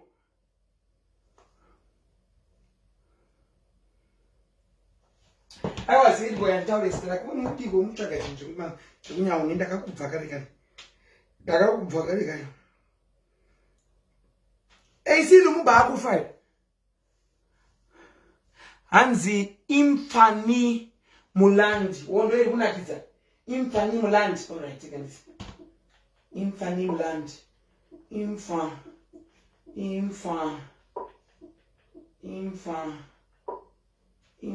Haipo wana. Haipo infantili minadwa. Imfa. Haipo wana. Haipo wane. Haipo wani song ya mabuti ya malek machisu. Inonzi chi? Imfani mulanda. Haipo wani. Eisiane kenza kudiko kenza yedzidzi. Ani vakubuda kunyepera kenza yeiko. Tandini papeji pake. Eisiane uda varume nevakadzika. Anoshirwa kumukosho kwake kumadhodhi kuya kuya. Achishira mapeche. Combination yevarume nevakadzi ayo. Panobuda bomba. Azoita kenza yeiko. Maisa kana chimudza chita isi ndo mahurira anoita. Afana kuti kwazonzi mutukudza ane kenza. Mutukudza akaita kenza yei. Oliver mutukudza akafa needzi. Oliver mutukudza akafa needzi. Uda kunyepera vanhu kudiko. Ndosaka muchiona ndichifarira mukadzi wamutukudzi wechitu Daisy mai vasemu. Ndinomufarira mukadzi ye nekuti vanhu vakazike moshora Daisy imimi makati akaita undyira akatora zvinhu zvamutukudzi. Paigezwa mutukudzi matuzvi. Munoziva matuzvi edzini. Ndakaita edzika ndinozviziyei. Ndakaponera parufu ini. CD4 account kuita 2. Matuzvi edzi bvunzai maivhai mukomo wangu Yuvoni. Mazuva ndairwara kuAvenues ndaiti ndichipedza kugezwa ndoita matuzvi ndoita refresh. Anokudzai kuti edza ina ukanaka. Ashumba vaidrive marori kakuUNICEF. Saka wanga asipo. Saka munhu andikesa madhodhi. Ndimaivhai nemuningina wamai vangu mai Wendi. Mai Mchipo. Mai Linda. Muningina wamai vangu. Vakambondigeza matuzvi. Vakandigeza madhodhi angu yako. Vabvunzai vanhu Ivhoni mai Wendi kana mai vangu kuti matuzvi edzari sei. Mukadzi wamutukudzi uya ndomusaluta uya. Daisy mutukudzi uya. Vana Selma mutukudzi shut up. Selma mwana wechihura uya yakahurwa uya Selma mutukudzi uya. Udazosiuya bana bauchi muferefere ndakatorwa zvinhu zvababa vangu. Angadai zvinhu zvababa vangu ndiSandra.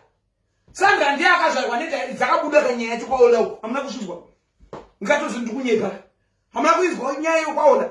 Kundi Selma mwana wechihure. Selma mwana akahurwa uyu. Akahurwa uyu Desert opara official wife. Udi chikwe. Zobuda nyaya pa social media apa ndosachida mani. Zvakaishogwa nemuridzi wenyaya Daisy. Zvikasoma akahurwa uyu. Mwana wechihure uya.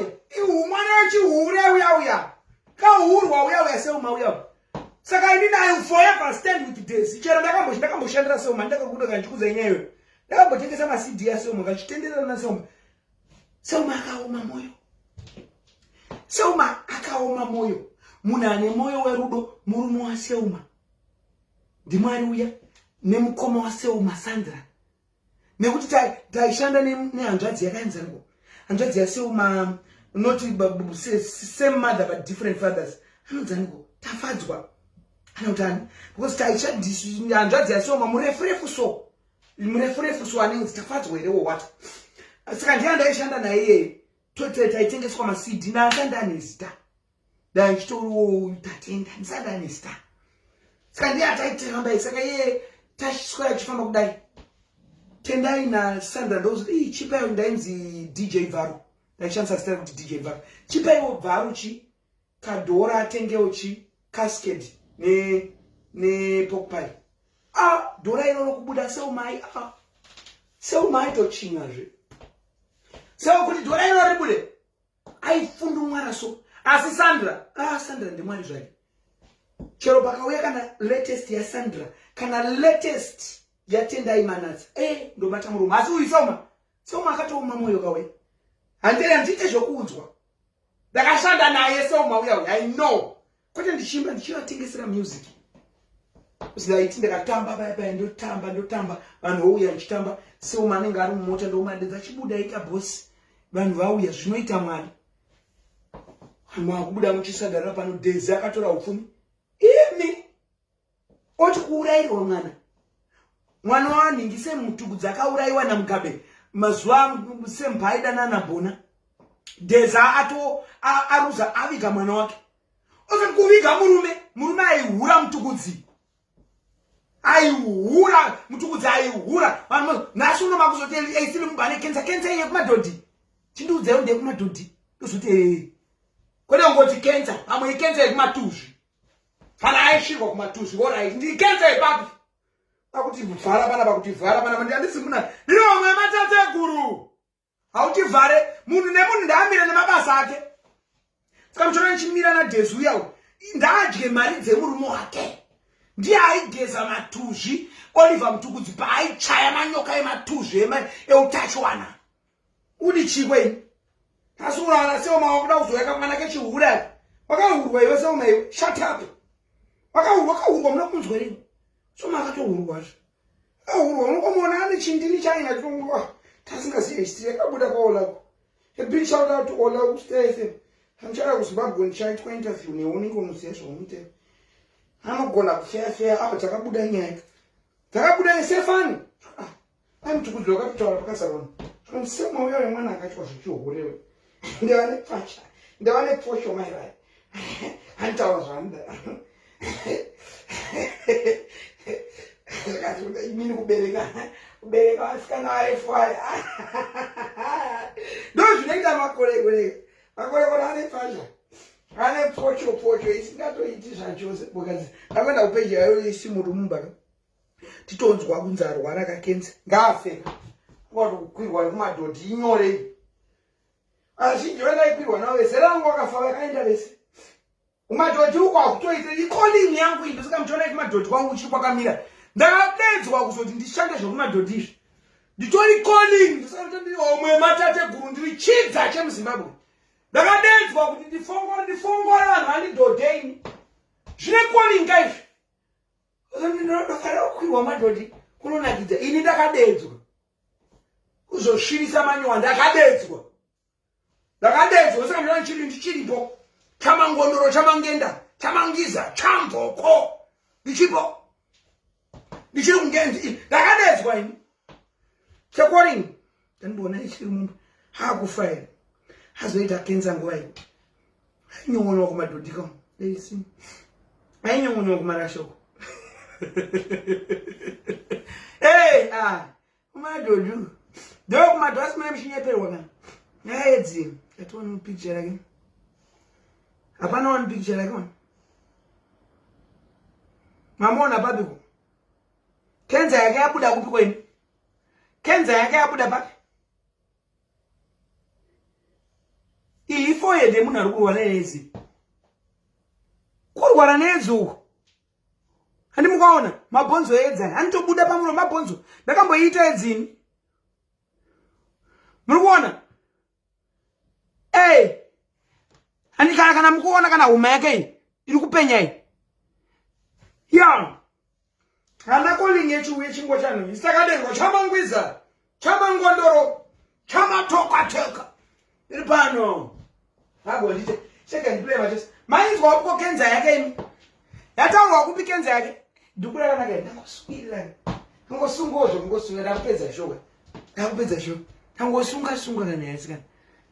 Tangosunga. Kungosika kunaka kwandaita siyana. Unzweka na une rugare mwoyo. Unoona kana smile. Sasa munhu uyu agarika. This time I won't miss it. Chimboni mwari womalaimalaika. Ndigere gorena andina kana wandoposta. Andina.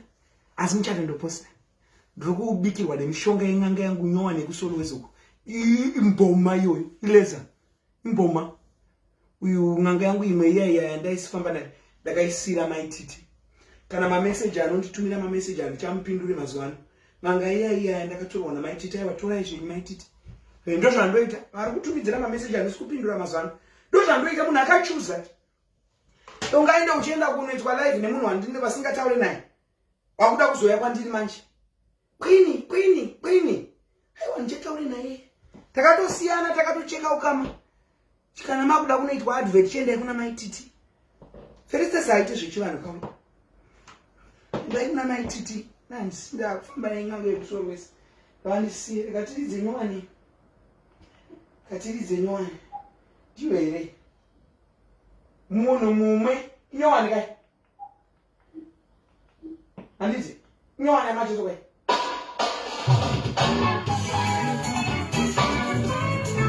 ndiyo here Hans Joseph Asa tata siya Joseph kuinda havasi kucheta inda na Melissa mcheto wao sei kunonga kudaro sei mcheto anyaya ningezotwa here hautamba macheso ngambobvisa gogo chiko eyanga Sara Joseph chiko nawe Melissa makwacha sei usiri kuchata iwe wakarohwa kudhara pasi pa 22 years Josane mari kauya anoimbisa vana vemakowa kwaya kuye maedze mari dzemakwaya dziya kuntomboitwa vafeaturing nana Japanese vachinda vachinofeature kubuda mari kuye sei asiri kuchata pamwe mbuya isati yafunga kuti achati mbuya iya ndoindosarudzaka mbuya iyi ani makavanzwa aenda kwakaitwa interview zvikanzi naola zvikanzi yanza Jose is my brother nechembere iya ngaitwe brother inenge Jose vakati son better Jose is my brother anodana but anyway ndezvokumba kwavo sati neinazo zvokuti Jose azorora ndezva Jose futi zvine controversy anozonyanya kutamba nana Japanese saka handizoni ya ndai partisan ndachida kuita partisan ndaida kuudza munhu akaenda kunataura apo kuna bosi wataura apo akatuka bosi wataura apo kuti sei mabatsira tateresha partisan Patrick Safaris wakarepa mumaina pano partisan DJ wekunhinguyu wekuPower FM akupigwa akunational FM ameno kwaari akarepa shumba pazvese aifamba aichanda kuStar FM uyawo akarepa mumaina panapa zimupidofaira munoona riya arepa mumaina ndandauya ndichinyengererwa nazvi pachera uyawe pachera pachera akauya achindinyengerera akati tate please ita live because uyu pachemba wekuimba rinonzi rudo first born yapa mwana wani wauyu patisano uyu shumba pazvese mazuva ndadzingwa inini mumba taura apo yakundibatsira ichibhuka mahotera hanzi patisano akaenda akanoti what of the old people you decided to help tatenechasi patisano ndinodziburisa nyaya dzako dzeupidofairi ukaswera wadzingwa kustation kwauri kushandira iwe ndomuunza mubereki wemwana wawakarepa iwewe stay in your lane idiot andabasa nazvo kuti rume rashumba idiot even my mother has boundaries she has boundaries what about you idiot iwe mazuva ekuti ndaishaya kuti anondibatsira ndiani ndichibatsirwa ndichigara muhotera iwe woda kubloka makomboro rangu who are you Who are you, Patty? Who are you? Shumba pavana.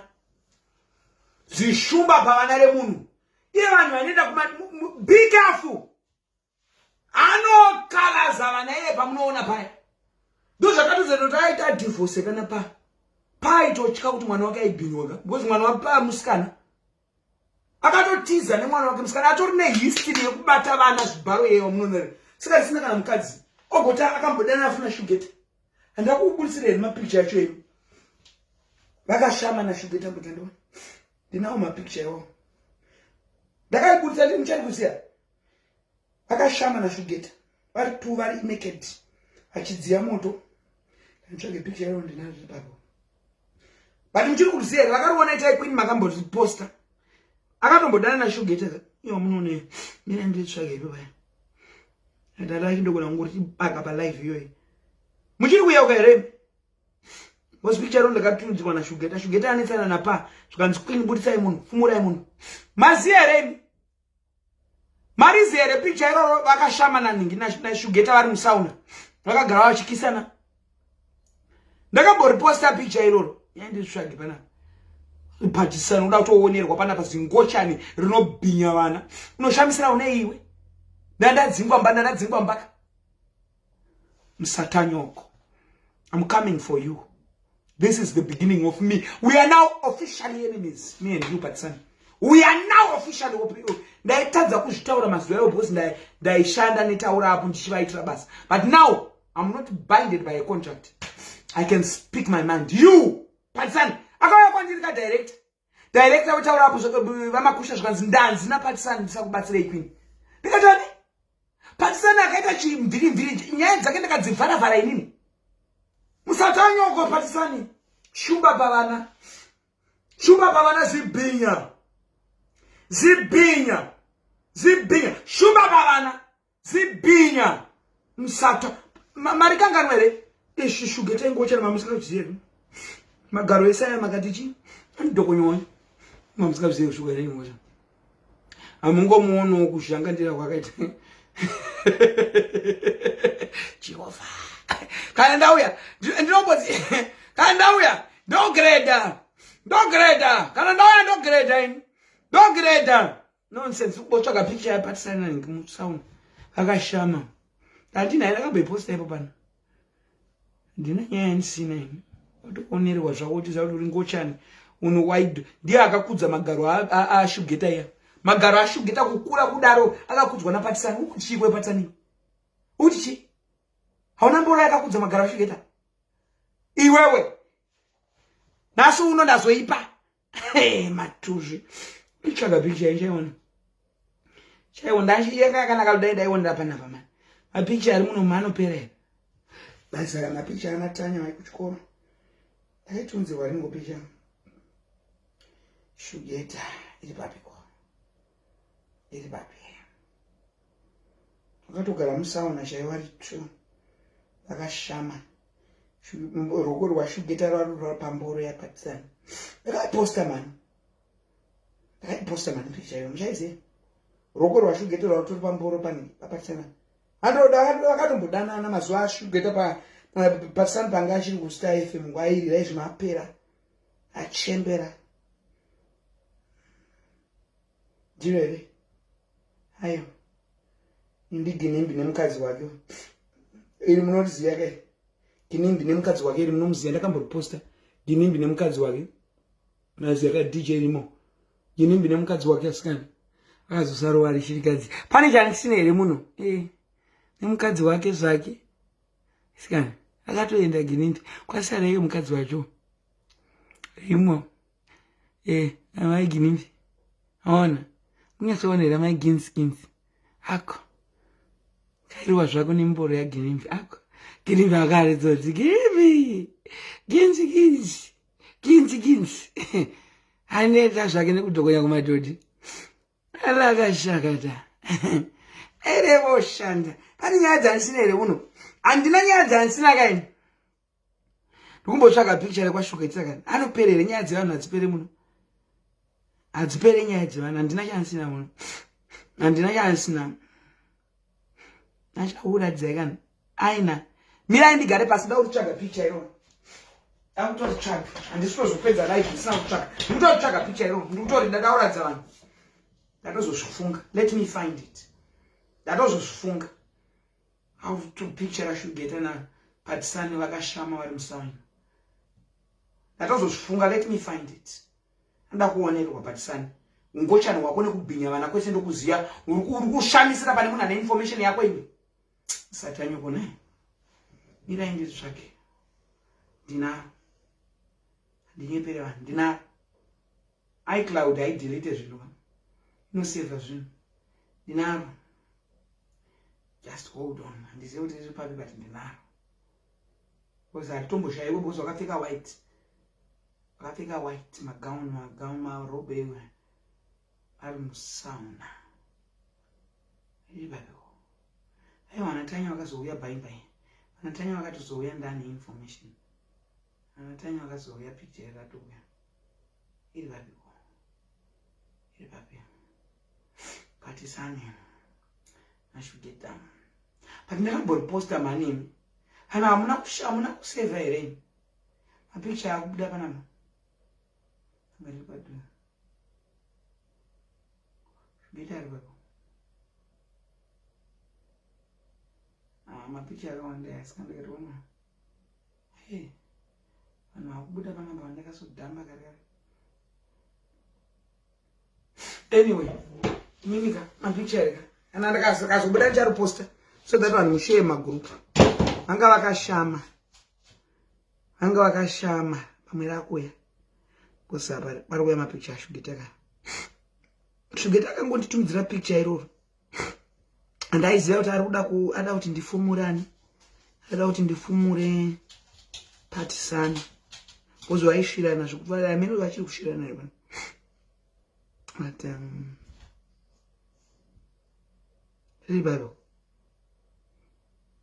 Ziri babi kwa picture yao.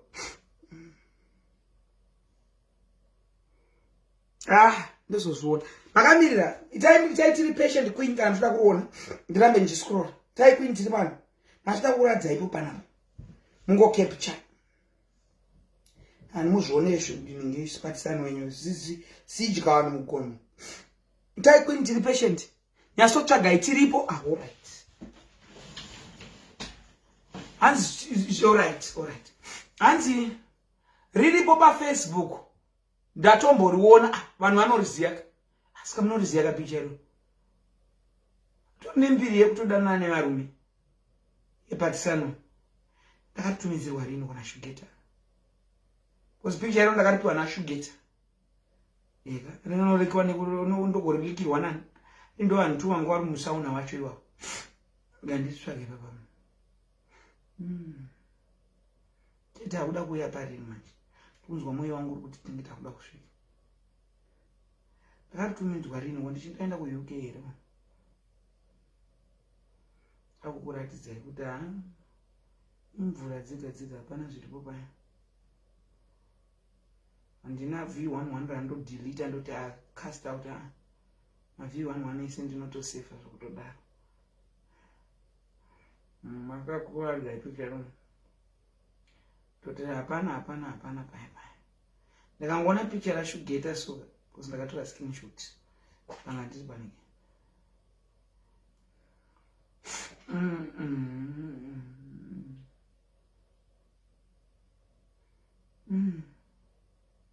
Ndine mapicture akawanda nayo.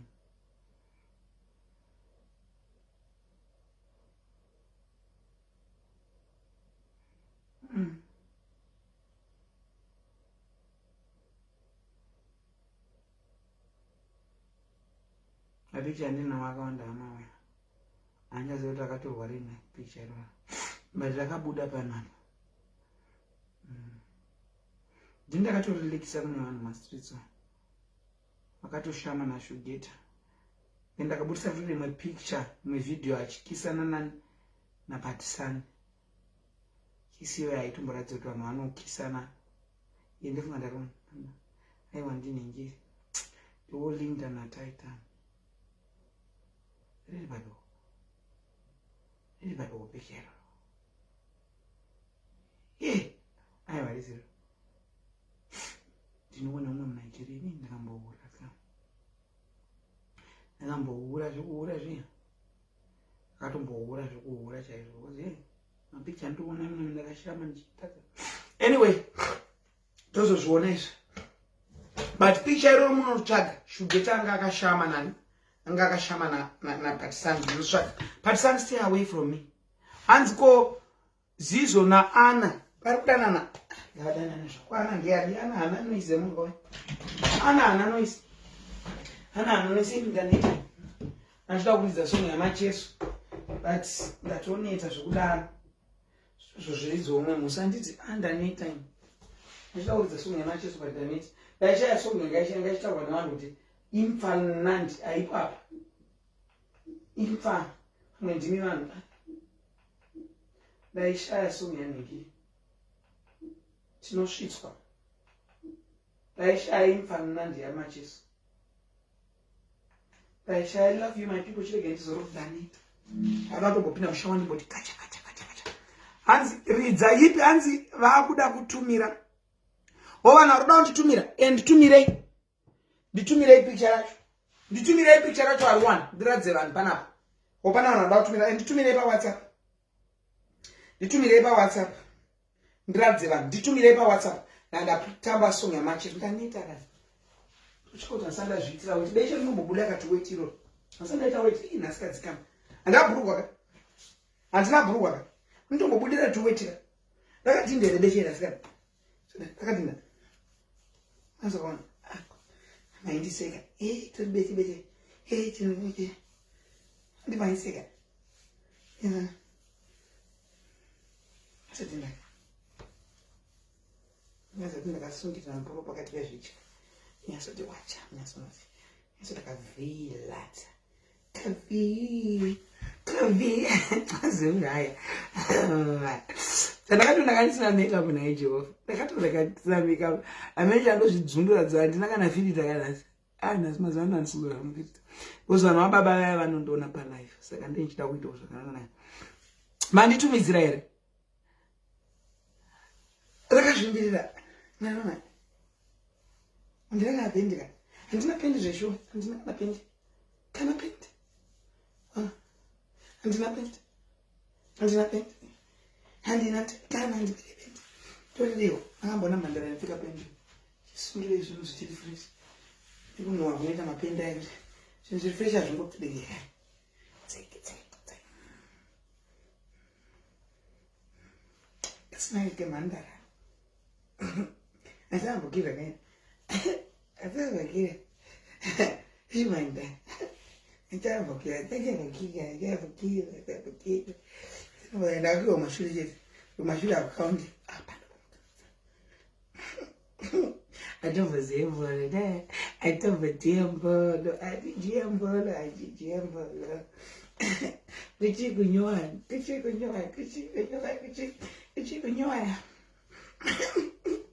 Aidiembolo. Andidiembolo. Achuma ndopfeka zviko. Chuma ndichopfekwa nemunhu wechikadzira. Ko chuma chopfekwa zve. Ko chuma ndechemunhu wechikadzira. Umuti chiwe. Chuma zvo. Azvinoti ndimukadzi mushoma. Chuma kakuita vanenge wako. Chuma. Anjembolo. Pana atumidzira WhatsApp here. Hapana atumidzira message WhatsApp one. Hapana atumidzira. Atinozoitsvaka pichi. Gara pasi mwana. Musanjambira ndina. Munondi mari. Anditambe one macheso. Macheso new songs. Alec Macheso. Alec. Bobu gara pasi wanangu. Aisi time yenye kubuda kunoku. Aisi time kubuda. Alec Macheso. I'll play a song ya Macheso new. Alec Macheso. Ntiyo gari. Hapana new song yake zveshuwa yekuti wana haipo apa. Makazvinzwe iripo iyi. Imfanira mnandi. Iripo iyi. Iripo kanditanzi. Chima yakamana kunatagenda. Pass some love and likes.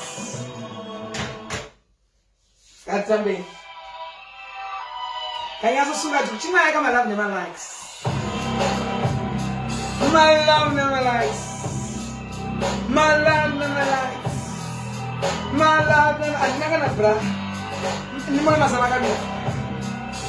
My love never lies. My love, I'm not gonna bra. Be my love.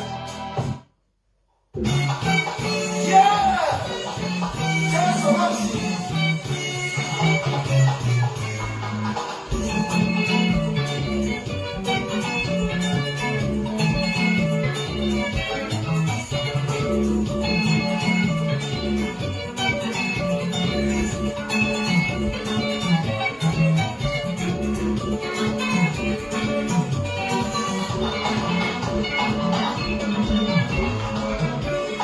Imagine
Hallelujah.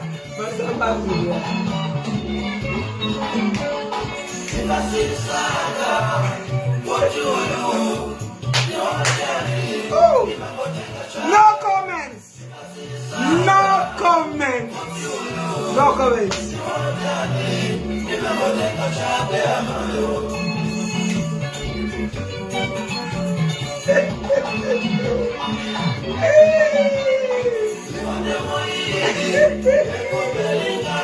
Yes.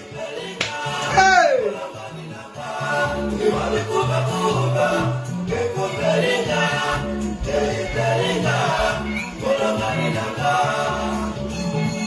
I love you people. Number jamba here. The guys so that was so. You know. I'm never come here, but I'm not. Guys, you pick a song down, but come up. Guys, pick a song.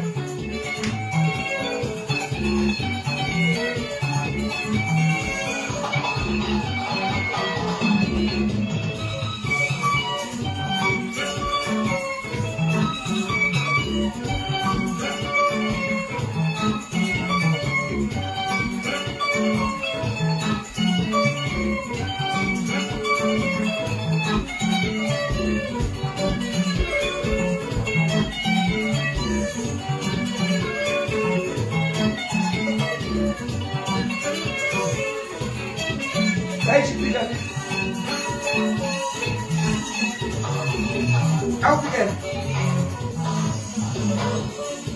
Ada apa boleh dulu?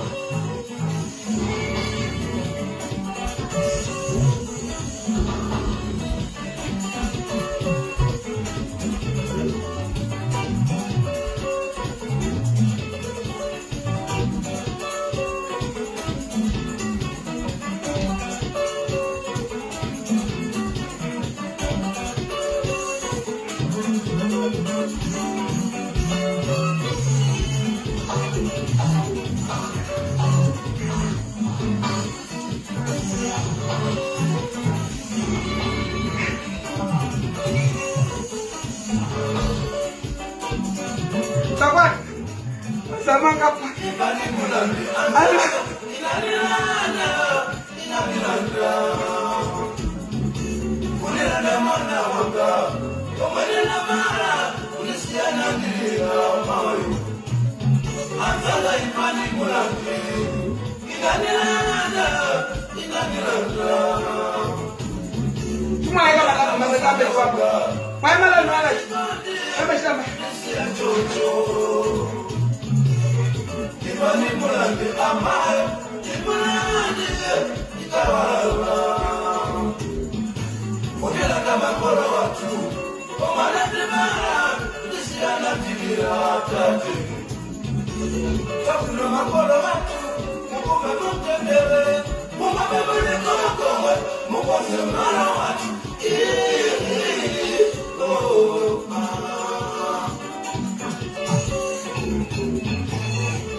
Love you, my people.